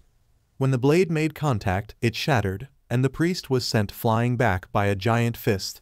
Around the room, the other priests started recovering, all of them showing rage in their eyes at having their plans ruined. Izuku? Asia squeaked, clinging onto him fearfully. Don't worry. We're gonna get out of this, Izuku promised, getting in front of Asia. Mind if we crash the party? Kaneko asked as she and Yumi teleported into the room. Kaneko, Kiba, Izuku said. Go. We'll handle this, Yumi said. Are you sure? There's way more of them compared to Fred. They're just mooks compared to that guy, Kaneko said.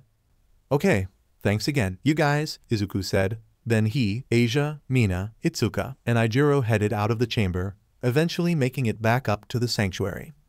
How are you feeling? Izuku asked. A lot better now. It really hurt when my sacred gear got taken out, but I'm okay thanks to all of you, Asia replied. No one ever really stood up to me before, not even when I was banished from the church. Is this what it's like to have friends? You never had friends before? Mina asked. No. That's why I'm happy to have met you all. Just wait.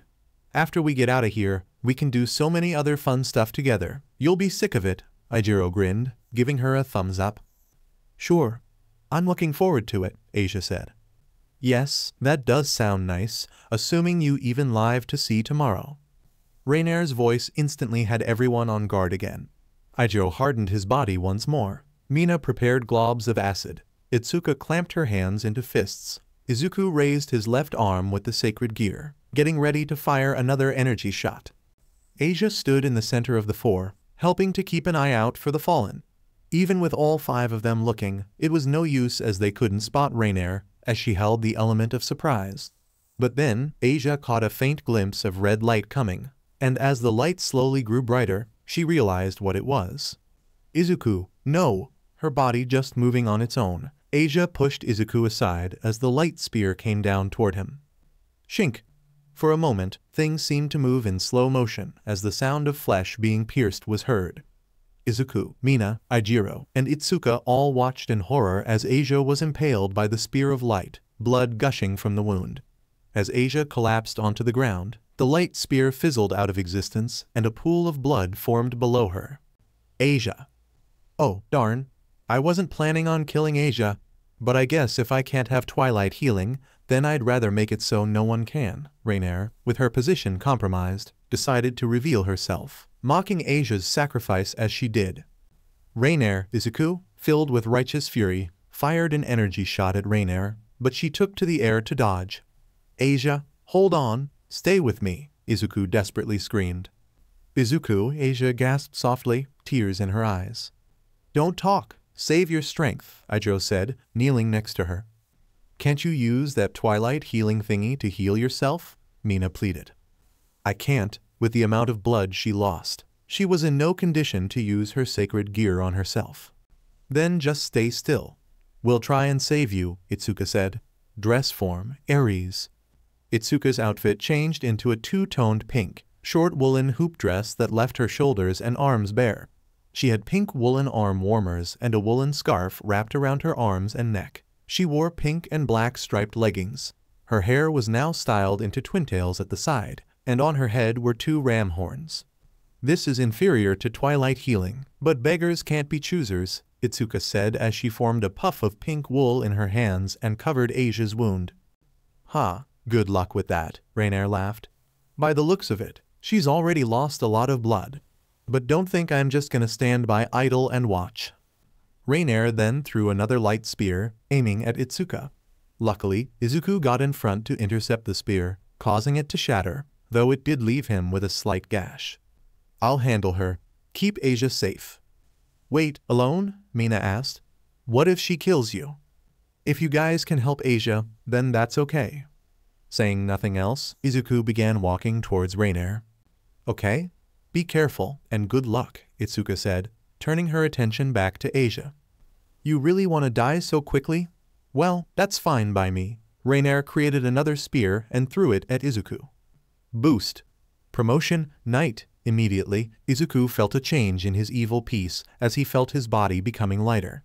He vanished from sight, dodging the spear, and appeared right in front of Rainier, who had to move to the side to avoid a punch. Trading strength for speed? Like that matters when you can't even hit me, Rainier taunted. Boost. So what? I'll just keep trying until I do. I'm not going to let you hurt me, Asia, or anyone else ever again, Izuku declared, unfazed. Then, Izuku's sacred gear changed, with the bracer transforming into a clawed gauntlet with 2 golden spikes. Explosion. Rainier began to tremble. That's impossible. His sacred gear should be nowhere this strong. It's just a twice critical. Intimidated, Rainier threw another light spear at Izuku, who rather than dodging it, knocked it aside with the gauntlet on his arm, showing more strength than what should be capable for a knight. As she saw the wrathful expression on Izuku's face, fear overtook her, and she tried to flee, but Izuku caught up to her with his speed and grabbed her by the arm. No, stay back. Izuku reared his fist back as it glowed with green energy, and then rammed it straight through her stomach. This one's for Asia. Smosh! A burst of energy exploded around them as his fist made contact. Rainier screamed as she was sent flying through the window, shattering the glass. Izuku followed her outside where she lay unconscious on the ground. Izuku breathed a sigh of relief. He won. Look at you handling that on your own. It sure was impressive. Izuku turned around at the sound of the voice, finding Yumi and Kaneko. Guys, you okay? No biggie, Kaneko shrugged, stuffing herself with a pack of gummies she had brought with her. You guys saw that. Why didn't you come help? We were instructed to stay back. Rias's orders. Sorry, Yumi answered. Seriously? Seriously, Rias repeated, having arrived with Akino. I believed in you. I knew you would defeat her. You did? Izuku asked. Oh, your sacred gear, Akino said, noting the change. Huh? Izuku looked at his newly changed sacred gear. Oh, I guess I didn't notice in the heat of the moment. Red dragon, Rias muttered. That explains a lot. Then Izuku remembered. Asia. Izuku headed back inside where the others were with Asia. When he got there, his worst fears were confirmed. Asia was in Kendo's arms, her eyes dull and lifeless. Izuku, she gasped for breath. I'm sorry, Izuku said. I'm doing all I can, but it's not enough. Asia's wound had shrunken quite a bit, but the blood loss she had already suffered would make it meaningless. Mina was on the verge of tears. Ijiro closed his eyes in lamentation. Izuku went wide-eyed. No, I won't let you die. You saved me, so I'll save you. He looked desperately at Rias. Is there a way to save her? There is, Rias nodded quickly. She held up a small white piece in her fingers. Do you know what this is? A bishop piece? Yes, and my last one. The bishop's position of power is to protect and heal the other devils in the household, Rias explained. Asia, for saving my servant I will reward you with a second life. However, it means you will be reborn as my devil servant, meaning you can no longer serve God. Do you accept? Asia looked up at her and nodded weakly. I want to stay with Izuku. Rias smiled. Everyone, back up, please. I need space. Ijiro, Mina, and Izuku stepped back to allow Rias to work her magic. Rias placed the bishop piece below Asia's breasts, and a crimson magic circle appeared underneath Asia. In the name of Rias Gremory, I call to Asia Argento. Hear my command. Rise once more as my demon servant. Rejoice, for you have been given new life. Under Rias's command, the magic circle flashed brightly, and the bishop piece glowed bright crimson before sinking into Asia's body, causing it to glow as well. With the ritual completed, the magic circle vanished. Asia's eyes slowly blinked as she looked at her chest to see no hole, nor was there any pain. Izuku, Asia smiled, grabbing the devil boy in a hug. Izuku happily returned the hug tightly as a small tear of joy rolled down his cheek. Asia, he whispered, glad to have you back. Ijiro and Mina were shocked at how Asia was on the verge of death a moment ago, but now she was fine. Itsuka heard about the devil's evil pieces, but this was her first time seeing them in use. Awesome, Mina said, happy to see Asia well. So like, what else can that do? They can go as far as to bring back the recently deceased, Rias answered. Wow, that sounds so unreal.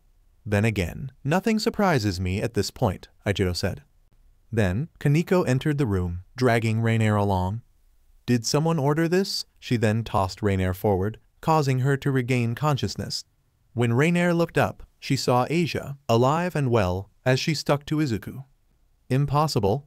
How are you still alive? Rainier asked. We meet again, Rainier, Rias said, getting her attention. Gremory, don't tell me you reincarnated Asia into a devil, too. How the fuck was I beaten by a shitty twice critical? Izuku doesn't have a twice critical. Rainier visibly flinched at what Rias said. What? The one Izuku uses automatically doubles its owner's power every 10 seconds, allowing him to transcend both God and Satan at will. It's one of the 13 varieties of Longinus, the boosted gear. Izuku, flabbergasted, stared at his boosted gear, as did Rainier. So this sacred tool with the ability to destroy God is in the hands of a child? She took several steps back. So what? This fight's just begun, my comrades. Donasek and Calawarner, I believe, they're gone, Rias interrupted bluntly before taking out 2 black feathers from her pocket. These should suffice as proof, yes? Rainier began to tremble. You killed them? Izuku gasped.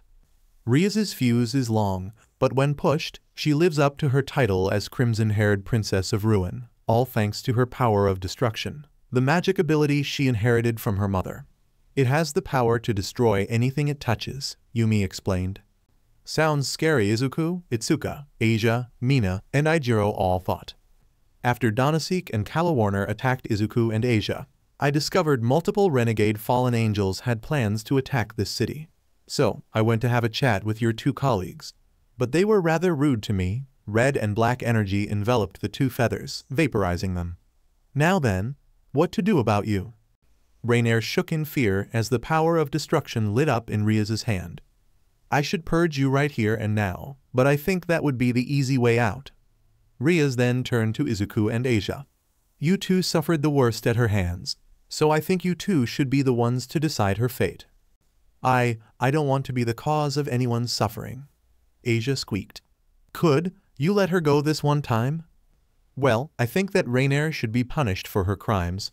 But if she is a rogue as you said, then I believe her former superiors should be the ones to punish her. Izuku gave his answer. Rias smiled. Well, Rainier, it looks like mercy is on your side. Though try not to mistake kindness for pity. Rainier hesitated, thinking that it was a trick, but when Rias made a motion to go, she spread her wings and flew off as fast as she could with the intention of getting as far away as she could.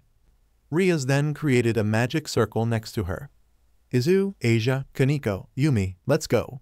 Akino, can you help our other friends get back safely? Of course, Akino replied. Now then, right this way. So, meet up tomorrow? Ijiro asked Izuku. Sure. The next morning, Izuku arrived at the orc room where Rias was drinking tea by herself. Hi, how you feeling? Rias greeted. Great, thanks to Asia's power, it's like it never happened. Fantastic. She's already proving how useful she can be. It's no wonder all those fallen angels were so threatened by her power, Rias nodded. So, question. If you don't mind, Izuku began. Since there are 8 pawns on a chessboard, does that mean you have, or can have, like 7 more of me on your board? You're the only pawn I'll need, Izuku, Rias told him. Huh? Izuku blinked. Rias set down her teacup and stood up. When a human becomes a devil, the number of evil pieces they consume varies. It just depends on what special abilities that person has to contribute. For you, the pieces I had remaining were 1 knight, 1 rook, 1 bishop, and 8 pawns. So that's what I had to choose from. When I was reviving you, you took up all 8 of my pawns. So I'm worth 8 pawns, Izuku gasped. That's right, though I didn't understand why until last night. Humans with that potential are hard to find, which makes it even more impressive coming from a quirkless one. She leaned in and stroked his cheek gently, his face instantly reacting as it turned red. Now that we know you possess the boosted gear of Longinus, you can become a hero like no one's ever seen before, the mightiest pawn. Her smile widened at the blush on his face. The crimson-haired princess of Ruin and the user of the red dragon. We make a good match, huh? I'll be rooting for you, got it? Why, yeah, Izuku nodded slowly. Rias smiled before she kissed him on the forehead. Rias, Izuku gasped, his face turning into a bright shade of red from the unexpected display of affection. Rias removed her lips from his forehead and stuck out her tongue playfully. Consider it a good luck charm for the entrance exam. Train hard, it's a little over 5 months away. Oh, and call me Buchu from now on. I need to stop coddling you or else our new member will be jealous. She giggled as she turned her gaze at the door. Izuku followed her gaze and found a familiar blonde standing there. Asia? Izuku saw the newly turned devil's face was red as she fidgeted with her fingers nervously. It's okay, I know she's prettier than me, so it makes sense you like her more. Oh, I shouldn't say things like that. Dear Lord, please forgive my sins of lust and envy. Oh, Asia prayed before feeling a throbbing pain in her head. Yeah, I felt your pain, literally, Izuku chuckled. How are you adapting? He's probably angry that I became a devil, but I don't have any regrets at all, Asia replied. The best part is that you and I can be together, and that's all I really need. I'm happy to hear that, Izuku blushed. Asia's applying for the hero course as well, so she'll be training with us for the next few months, Rias added. So you want to be a hero too? Yes, seeing you and everyone risk yourselves to save me inspired me. I can't continue helping people as a holy maiden, but there's still another way I can, as a hero. Izuku smiled at her reasons. Okay, let's train and get into the hero course together, Asia. Aw, isn't that cute? Looking at the door, Izuku saw Mina, Ijiro, and Itsuka standing there. Oh, you guys made it. Thanks for inviting us, Itsuka said. She then looked over to Rias. We never really introduced ourselves. I'm Itsuka Kendo. I'm Mina Ishido. Ijiro Kirishima. I'm Rias Gremory, Rias said as the 3 teens sat down. I take it you're here to check on Asia. Yeah, we wanted to see if she and Midoriya were okay, Mina told her. Plus, we had something of hers, Ijiro said as he took out the Pikachu plushie Asia had dropped. Oh, that's right, thank you so much, Asia shouted as she gleefully took the stuffed Pokemon back. Also, we're not going to go around telling anyone about last night. I mean, who's going to believe us, Mina added. Rias giggled. I appreciate it. Since Izuku put his trust in you, I'll put mine in as well. Also, you arrived just in time for the party. Party? Then, a door to an adjacent room opened, and Akino came in, wheeling in a trolley holding a cake and various other sweets, along with Yumi and Kaneko right behind her. I brought cake so we could officially welcome our new member. She then noticed the familiar faces on the sofa. And I see we have other guests, too.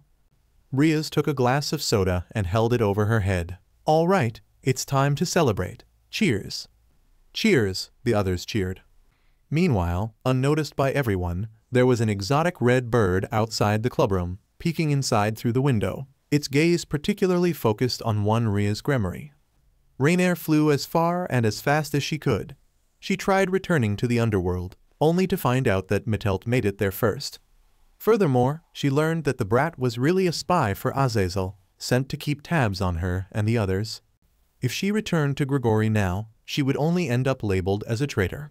Hell, she might even end up executed for daring to show her face again. She was on her own now. Fate worse than death. That's what Rias intended for her, and it was working. A couple of days past her humiliating defeat, she eventually arrived at Kamino Ward, where she found an alleyway to rest. Damn you, Rainier hissed as she sat down and put away her wings, thinking back to the ones responsible for her current situation. All of you, I swear to make you pay, no matter the cost. My, what have we here? Instinctively, Rainier created a spear of light and aimed it at the voice's source. "Who is there? Show yourself." Very well, a man stepped out of the shadows. He was fairly tall and had a well-built physique. He was wearing a dark suit over a white shirt.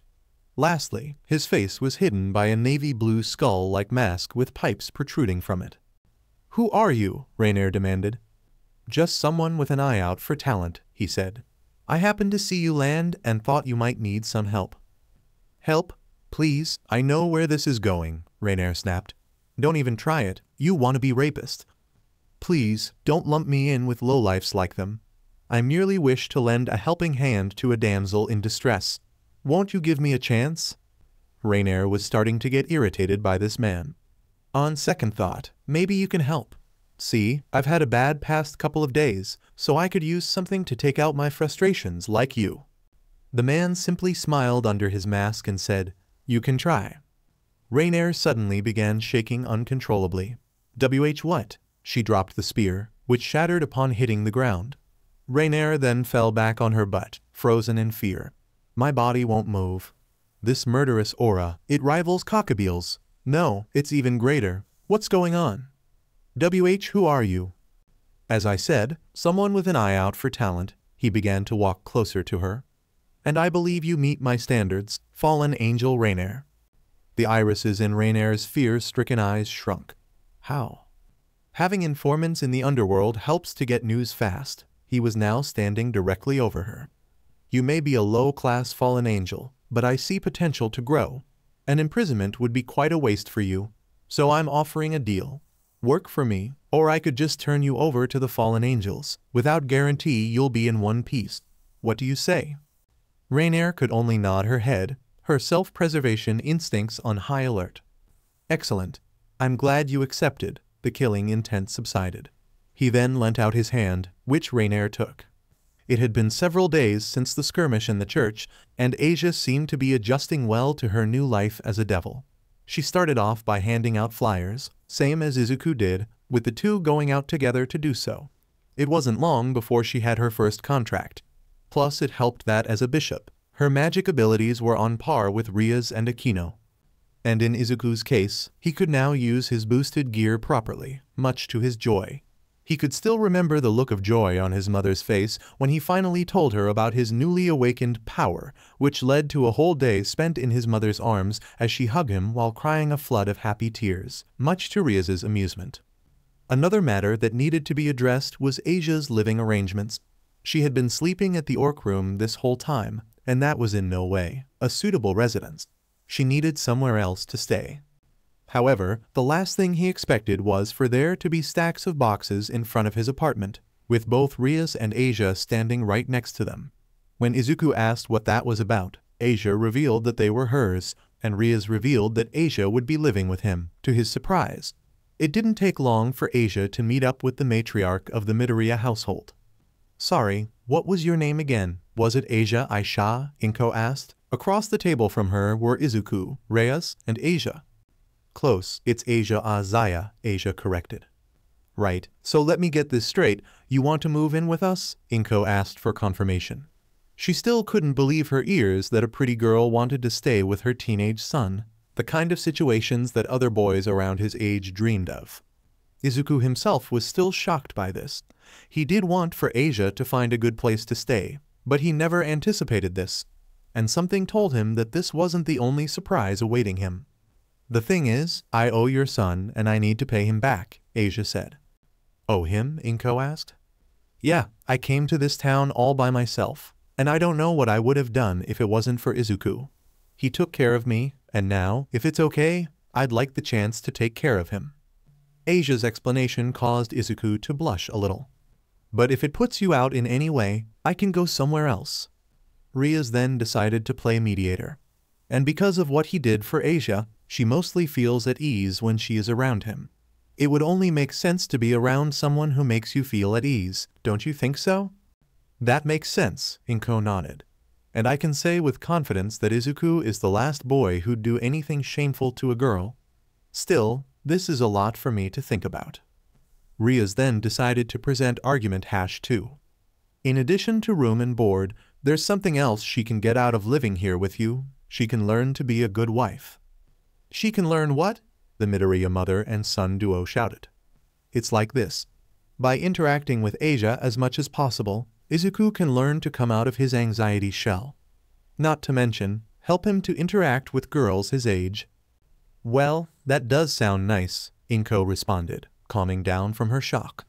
I guess with Hisashi working so much now, some extra company would be appreciated. Also, she trailed off as she looked at Asia. I wouldn't mind if she gave me grandchildren. Izuku stared at Inko with wide eyes as her words sank in. Wah. Rias simply couldn't help but giggle at Inko's statement. Mom, you're killing me, Izuku exclaimed, his head steaming.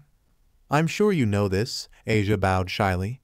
But I wanted to say that your son is a great guy.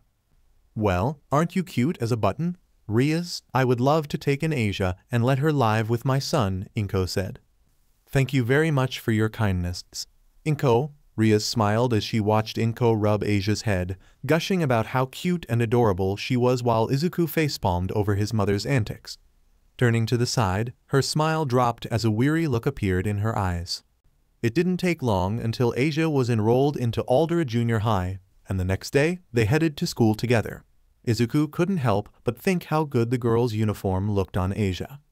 Once they got close to the school where a crowd of other students could be seen, faces turned in Izuku's direction again, most of them focused on the snake girl slithering right next to him, and she was a pretty blonde too. Izuku did the best he could to ignore all the odd and suspicious glares, settling for the company Asia gave him. My name is Asia Argento. I'm feeling a bit like a fish out of water, but I'm excited to be here. Asia introduced herself to the class. Most of the class were amazed at the new transfer student, especially the male half, who were excited how pretty she was. Meanwhile, Izuku sat at his desk, relieved at how welcome Asia's reception had been. She's gonna be in my class, huh? Being in a new school in a strange city can be overwhelming, but luckily I'm staying with Izuku. This caused all the boys' heads, even Katsuki's, to turn toward Izuku. Asia, why? Izuku thought as he ducked down, trying to make himself as small as possible. Despite this, he couldn't help but smile as he noticed Asia getting friendly with the other girls. After school, Izuku and Asia met up with Yumi and headed over to UA, specifically to the orc room, where they lounged around with Rias, Akino, and Kaneko before later being joined by Mina, Ijiro, and Itsuka. There was no immediate work that needed to be done, so they were free to do whatever. Each of them chatted among themselves, having fun, and then the mention of Asia's residence came up. So you're bunking together now? Mina asked, a sly smile on her face. When are you handing out the wedding invitations? Ashido, Izuku stuttered, his whole head glowing red from embarrassment. Asia, though equally as embarrassed, silently liked the idea. Ijiro and Itsuka nearly choked from holding in their laughter. Not long after, Mina, Ijiro, and Itsuka left. Okay, I think it's about time we discuss our next objective. Rias got up from her desk and pointed at Izuku and Asia. We need to find you two familiars. Familiars? Izuku asked. What are they? Asia asked. Familiars are a major part of being a devil, kinda like hero sidekicks. When you're in need, they're always there to back you up. Rias snapped her fingers. In a puff of smoke, a small cartoonish bat with black ears and wings appeared next to her. This is my familiar, Mocha. I use her occasionally to pass out flyers. Then, Mocha changed into a young woman wearing a vampire-themed outfit. And I've got one too, of course. Akino made a green and yellow magic square, and a green imp appeared. Whoa, is that an imp? Izuku asked. This is Shiro, Kaneko said, showing a small white kitten in her arms. Mine's badass, Izuku looked over at Yumi, showing a small bird on her forearm. Wow, Izuku said, admiring the bird. So, Asia and I are gonna get familiars now. That's the next step. Rias was interrupted by a sudden knock on the door. Yeah, Akino responded. The door opened up, and the first to step into the room was a girl about the same age as Rias and Akino, followed by another. Both of them wore the UA, school uniform. The first girl was slim and a little shorter than Rias. She had short, bob-cut styled hair being held together by a single clip. Her eyes were violet and were behind a set of red glasses with oval frames that gave her a cute and professional look. To her left was the second girl, a slender woman with long black hair that had split bangs and freely fell to her knees, and heterochromatic eyes, the left being violet and the other one brown, behind blue rectangular glasses. Then, 6 more teens entered the room, 5 girls and 1 boy, but unlike the first 2, they were dressed in middle school uniforms. "Sorry to interrupt," the bob cut greeted the group with a small smile. "Who are these people?" Asia whispered. "The one in front is Sona Citri, aka Sauna Shitori, to the people at UA. Like Rias, she's a high-class devil. And the next head of the house of Citri, a big devil family," Akino answered. "And that's her peerage." "Wait, really?" Izuku asked. Rias then smiled at Sona. "Hello, Sona. What can I do for you?" "Nothing. I just wanted to congratulate you on increasing the number of your servants," Sona replied. "She was also recently elected as Student Council President of UA," Yumi added. "The one to her left is Tsubaki Shinra, Student Council Vice President." "What about the others?" Izuku asked. "They're all middle school 3rd years like us, applying for UA. Too. They're also planning on running for Student Council from what I heard," Yumi replied. "So there are other devils at UA, too?" Izuku asked. "Rias, I'm hurt to find out you didn't tell your little boyfriend about us," the sole male of the Citri group said. He was somewhat average-looking with gray eyes and shaggy sandy blonde hair. "But I suppose if you can't trust him with inside info, then he must not be worth much to you, huh? It's considered bad form to get involved in the affairs of other households," Saji Sona reprimanded, causing the boy to look at her in surprise. It's only natural that Rias held this back. Sona then turned to the others. "This is Genshiro Saji, my pawn," Sona introduced, smiling. "This is my pawn, Izukumidoriya, and my bishop, Asia Argento," Rias smiled, gesturing at the 2 of them. I'm pleased to meet you," Asia said, holding out her hand. "Hey, you sure you're not an angel, 'cause I'm pretty sure you just fell down from heaven," Saji greeted back with a friendly tone as he shook her hand. Izuku was slightly surprised by Saji's forwardness. He simply let it slide as he introduced himself next. "Nice to meet you, Saji. I'm happy to meet another pawn," Izuku smiled, extending his hand. Saji, on the other hand, snorted as he coolly smirked at Izuku. "Yeah, sure bro," he scoffed arrogantly. "You might be nice and all, but you're nowhere on my level. I took up 4 pawn pieces," the braggart said, holding up 4 fingers for emphasis. "He took up 8 pieces. It's always better to check your facts before you make a complete fool of yourself," Sona deadpanned. Saji's eyes widened at Izuku's evil piece worth. "Wait, what? You're kidding me, right? How did this plain-looking guy manage that?" "My apologies. He's young, I hope you'll forgive him, his youthful naivete," Sona told them. "Newbies don't always appreciate the finer points of civility. Do they?" "Oh right," Saji frowned apologetically as he rubbed the back of his head. "Sorry about that." "It's okay," Izuku said. "That reminds me, you're planning on getting your 2 recruits familiars soon, right?" Sona asked Rias. "Yes, I was thinking of going next week actually," Rias confirmed. "Well, that's a problem for us as he only takes people once a month, and I was planning on getting a familiar for Saji," Sona frowned worriedly. "In that case," Rias smiled, "why don't we have a friendly little contest to sort this whole thing out?" "A contest?" Sona repeated, looking surprised. "Whoever wins earns the right to make their request first," Rias challenged. Sona arched an eyebrow. "Surely you're not talking about a rating game?" Rias chuckled humorously. "Oh, no. We'd never get permission to do something like that." "Yes, you're right," Sona smiled. "Besides, this isn't the time to call attention to yourself, now is it?" "Don't go there." Rias's face suddenly turned serious. Izuku noticed Rias's sudden change in mood and looked worried. His worries were eased somewhat as she gave a smile. "I know, we should settle this the good old-fashioned high school way with sports." The next day, both devil groups met up at a tennis court in the city. On one side of the court, there were Rias and Akino, the former dressed in a pink dress while the latter wore a yellow sleeveless shirt with a matching miniskirt. On the other side, there were Sona and Tsubaki, dressed in white sleeveless shirts with matching miniskirts, pink for Sona and green for Tsubaki.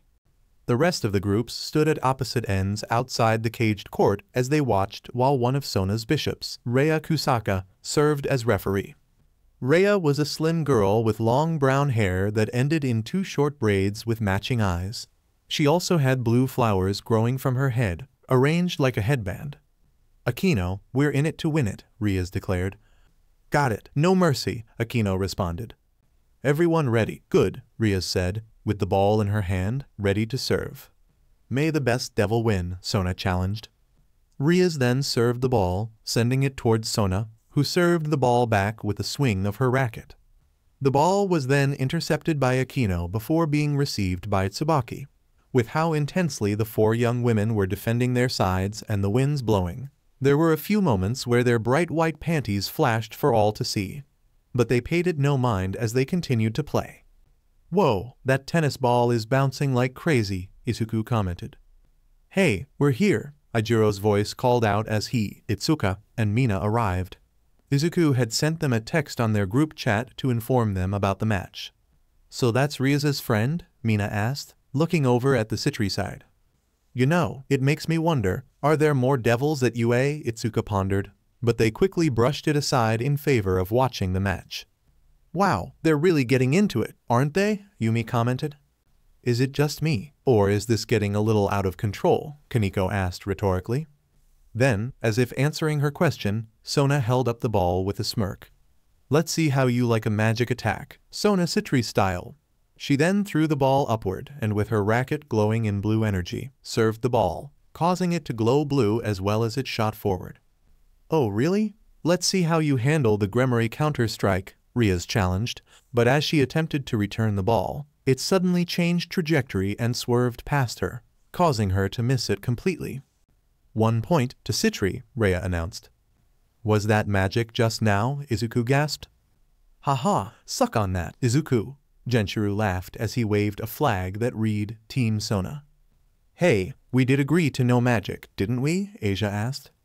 "Yeah, but that doesn't seem to be stopping them," Kaneko noted nonchalantly.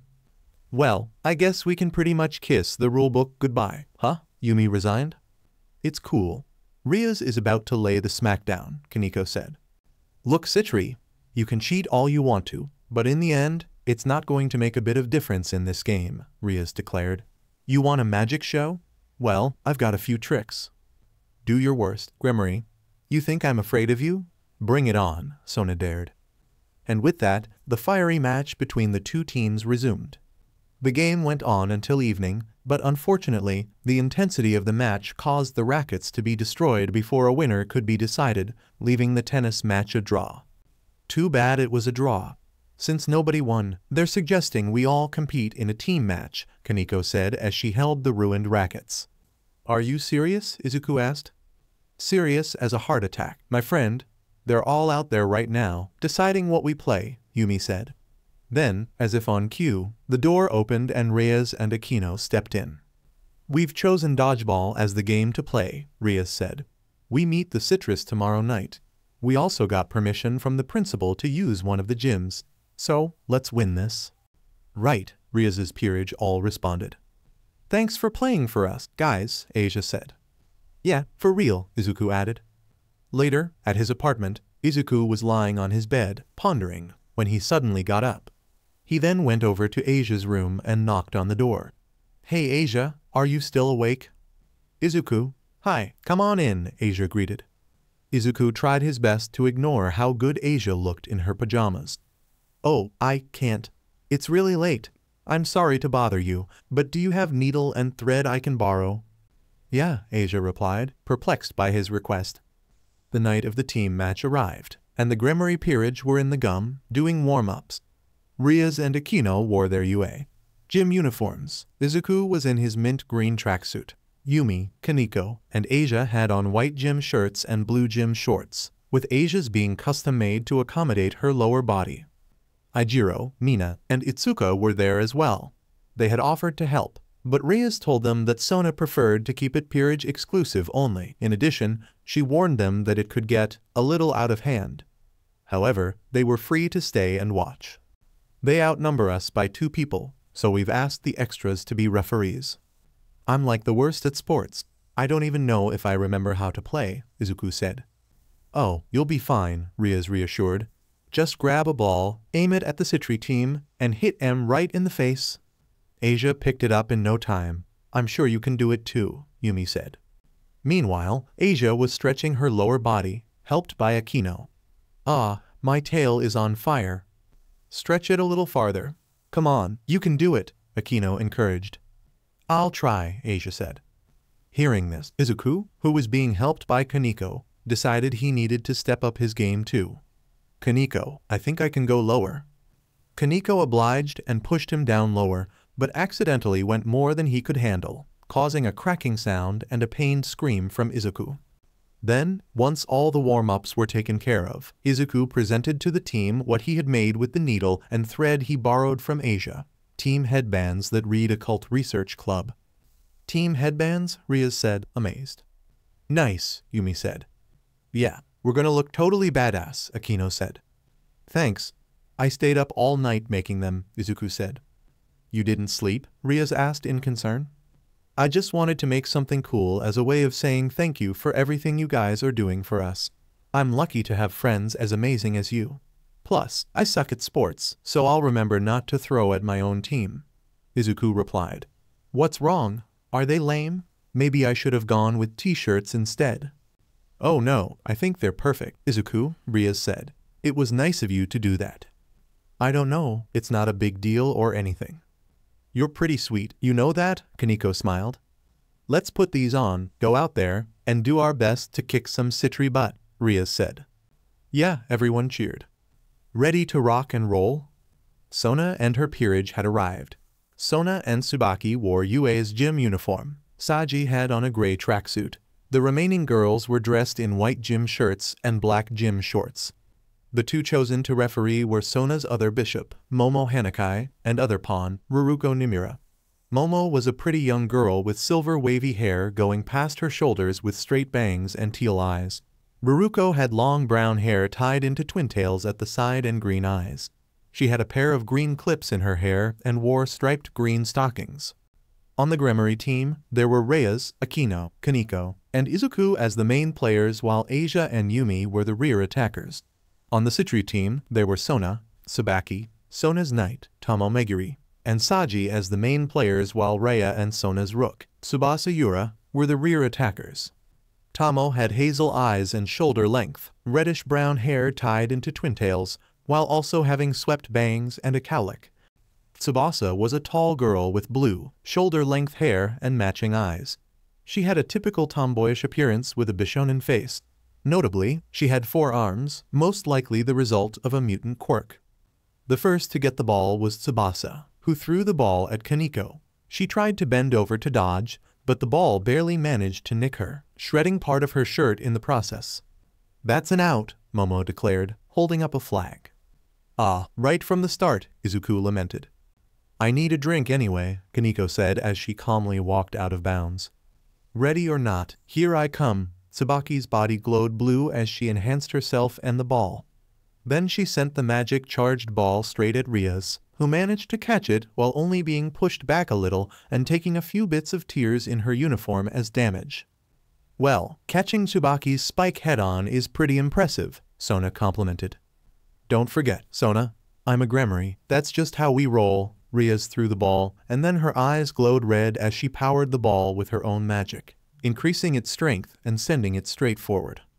Tomo, the unlucky target, tried to block the ball, but its power was too great, knocking her back and burning up her clothes minus her underwear, making her cry out in embarrassment. All the boys present averted their eyes as Tomo quickly left to find new clothes, but that didn't stop Raya from taking a shot at Izuku while he had his eyes covered. Behind you, Akino called out as she leapfrogged over Izuku to catch the ball. Got it. You need to keep your head in the game, sweetie. All right, sorry, Izuku apologized as he uncovered his eyes, only to blush as he tried not to stare at her butt.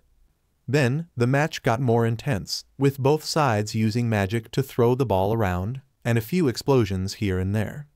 The ball even flew out the window at some point, shattering the glass in the process. There were also a few more times when some players ended up getting their uniforms shredded and had to replace them. By this point, the gym had become a war zone. I had no idea that dodgeball was so terrifying, Asia exclaimed, terrified by the chaos. This isn't dodgeball anymore, it's like a fight to the death, Izuku said, also terrified.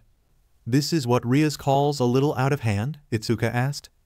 More like downright insane, Ijiro added. You know, maybe it's a good thing we're only watching, Mina said, slightly scared. Soon, the ball was in Sona's hands. Want me to go ahead and take out that sissy-ass pawn? Saji offered. No, I got it, Sona said.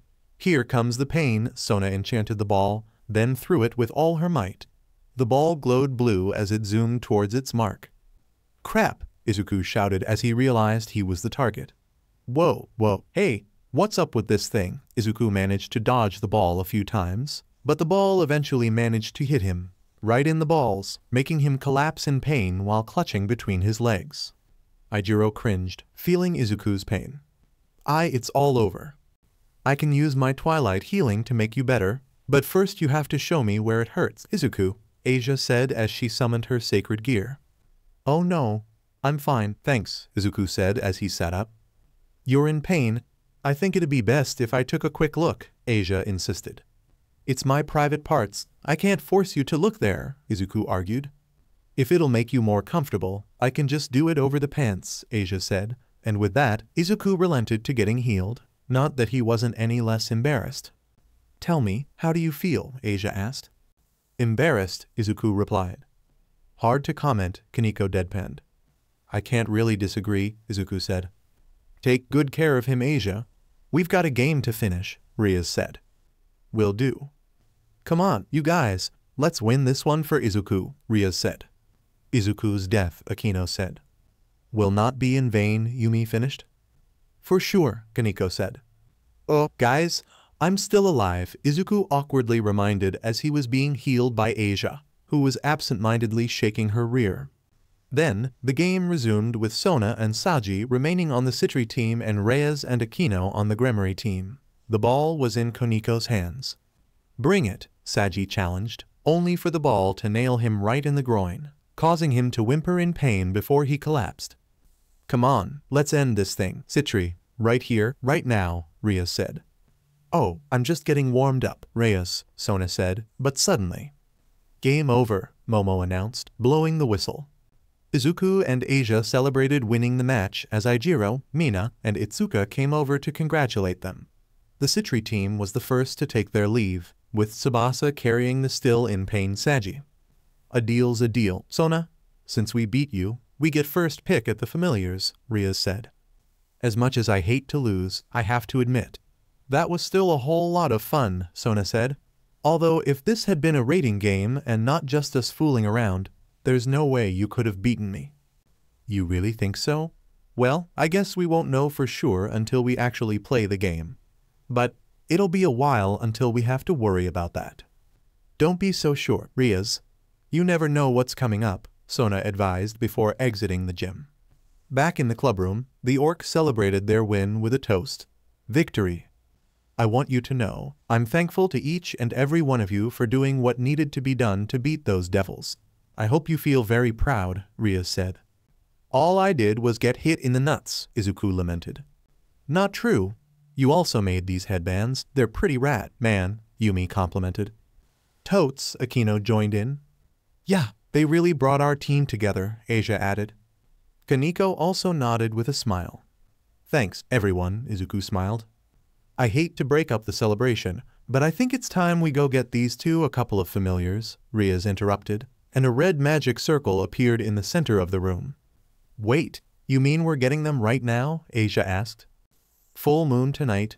This is our best time to see him, Reyes replied. See who? Izuku asked. The familiar master, Reyes answered.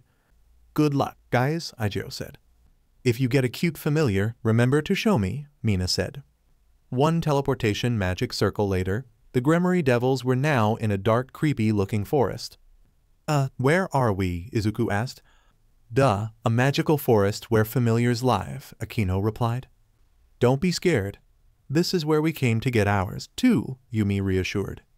This place is really creepy, Izuku said. Yeah, it's really freaky, Asia said, sticking close to Izuku. Who wants me? A gruff male voice asked. Who's there? Izuku asked. The master of the familiar, aka Zatoji, a brown-haired man wearing a sleeveless white shirt, blue shorts, a yellow backpack, and a blue cap spoke, standing high on a tree.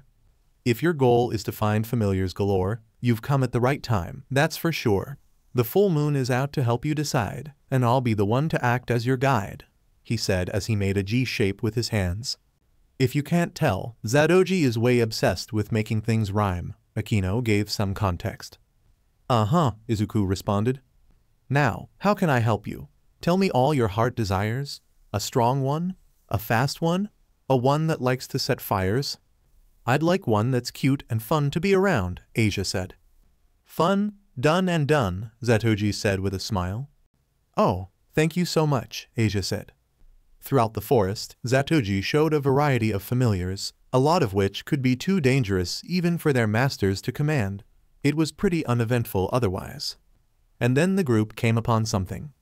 Oh my, look high, Zatoji pointed at the top of a tree, where a small blue dragon was perched. What is that? Izuku asked. Ah, it's really cute, Asia cooed. A sprite dragon. Cute, but dangerous too. When made angry, they have the power to shoot a lightning that's blue, Zatoji informed. Hey, that type of dragon is pretty rare, isn't it? Yumi asked. I think this is the first time I've ever seen one, Rias said. Do it now, if you want this one claimed. Once these dragons grow up, they can no longer be tamed, Zatoji advised. Izuku, since you possess the power of the Red Dragon Emperor, that sprite might turn out to be a pretty good fit, Akino suggested. That makes sense. Okay, I want. But before Izuku could finish, he heard the sound of Asia screaming. The cause of this was the rain of green slimes that had descended upon her, and she wasn't the only one as Rias, Akino, Kaneko, and Yumi found themselves showered with the slimes as well. Oh my, Rias shouted as Akino awkwardly chuckled. It's green slime, Yumi shouted. Then, the girl's clothes began dissolving. Oh, how naughty, Akino said as she was covered head to toe in the green ooze that ate away at her clothing. I'm so slimy and wet. Ah, no, Rias screamed. Oh, my skirt, Asia tried to cover herself. It's so grody. Vomit town, Kaneko groaned. Yumi let out an uncharacteristic loud shrill as she was stripped down to her bra and panties. Meanwhile, Izuku, with his face as red as Rias's hair, had his eyes covered with his hands and looked away from the girls. My hands are tied. I can't use my magic like this, Rias said. Even her undergarments were melting now. Me neither. How are we gonna get out of this mess? Akino said, blushing. Damn, get off. Yumi tried to get the slimes off. By this point, her bra had completely disappeared and her panties were just a few bits of fabric. I'll save you. Izuku instinctively turned towards the girls, only to remember that they were being nudified. But, how do I do that? He asked as he covered his eyes again. Eating up clothes is the random power of this weird slime. Fun for a while, but in the end, they're complete and utter waste of time, Zatoji said with a slime over his eyes and a nosebleed. Ah, pain hurts so good, I might just have to fight you for it, Akino said.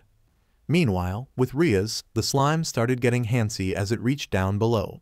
However, this was the last straw as Rias managed to get her hands free and sent a wave of dark fire to scorch the slimes.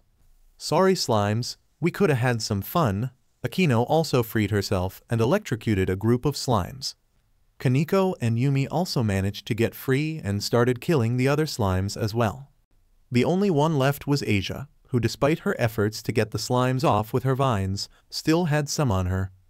Hold still, Asia, I'll burn them off right now, Rias said as she readied a magic circle. But before Rias could do anything, the slimes were zapped by blue lightning while Asia was unharmed. It was the blue dragon who perched itself on Asia's shoulder. Sprite dragons don't attack unless they believe their loved ones are in trouble, which, in the familiar world, means that dragon and lovely lady should be together on the double, Zatoji noted. You mean Asia and that thing are bonded now? Yumi asked. He's so cute, Asia said as she petted the juvenile dragon who played in her arms. Well, isn't that sweet?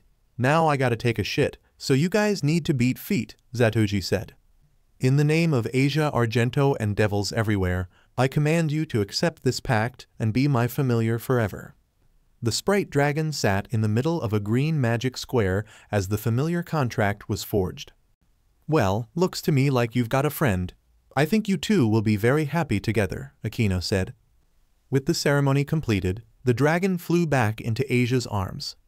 Hey, that tickles. Razuku, stop it, Asia said, already having given her familiar a name. Razuku, Izuku asked. It's a combination of Reijeki, which means lightning strike, and your name, Asia explained. Is that fine? Sure, it is, Izuku said. I'm glad to meet you, Mr. Razuku. Buzz. Shock. Aga! GGGA. Izuku was left charred and smoking thanks to an electric attack from Razuku before he collapsed to the ground. Oh, something you should know about these creatures. They hate other males. That's just one of their features, Zatoji explained. What a naughty boy Razuku is, Rias chuckled. In the end, Izuku was unfortunately unable to get himself a familiar as they were all out of time, so all they could do was to wait until next time. Next day in the evening, they were in the clubroom again. They say sprite dragons only give themselves to the most worthy and pure-hearted of masters, and normally they would never choose to serve a devil, Rias said. Asia used to be a holy sister, so who knows, maybe that had some sway over the little guy, Akino guessed. Mina and Itsuka were smitten with Razuku and took turns petting him, while Ijiro observed from a distance, having heard the whole hate other males thing. I know I should be happy for her, but now that Asia has a leg on me, I guess I'm kinda jealous. Even so, I'm gonna work harder until I get a familiar of my own, Izuku declared. I can't wait, man, Yumi said. Well, see you tomorrow, everyone. Everyone also said their goodbyes and headed home, leaving just Rias and Akino. Rias sighed and said, Izuku's got a long way to go. He's a newbie. Give him some time, Akino pointed out. You're right, Rias agreed as she looked at the team headband Izuku made and smiled. Meanwhile, a few thousand kilometers from Japan, a lone figure assessed the damage done to the room he was in. In the room, there were a few signs that a fight had taken place, considering the debris and scorch marks left behind. There was also a vault that was raided. However, the most disconcerting damage was to a containment cell, and right beside the busted cell door was a dead watchman with a knife stabbed in his abdomen. Can't believe this mess. Oh Jacques, you were taken from us too soon, he lamented as he took a moment to mourn the loss of life. Among the wreckage of the room, he found something, a few strands of blonde hair and dark red hair. Okay, now let's see what you can tell me. Taking the hair strands, he walked over to a globe of the earth. Then he held the hair over the globe and they began glowing in green light. The globe started spinning and after a minute, it stopped and a beam of light shot from the hair strands towards a certain location, Japan. Japan, huh? Well, I never thought I'd be going back so soon, he said as a green dragon-like armor formed over his body. So alright folks, that's all for today. Stay tuned for part 3. Do subscribe, like and share for more such videos. Also check out the story and author Pleiades 1754 on fanfiction.net. Press the bell icon to be notified first on release. See you in the next video. Till then, goodbye.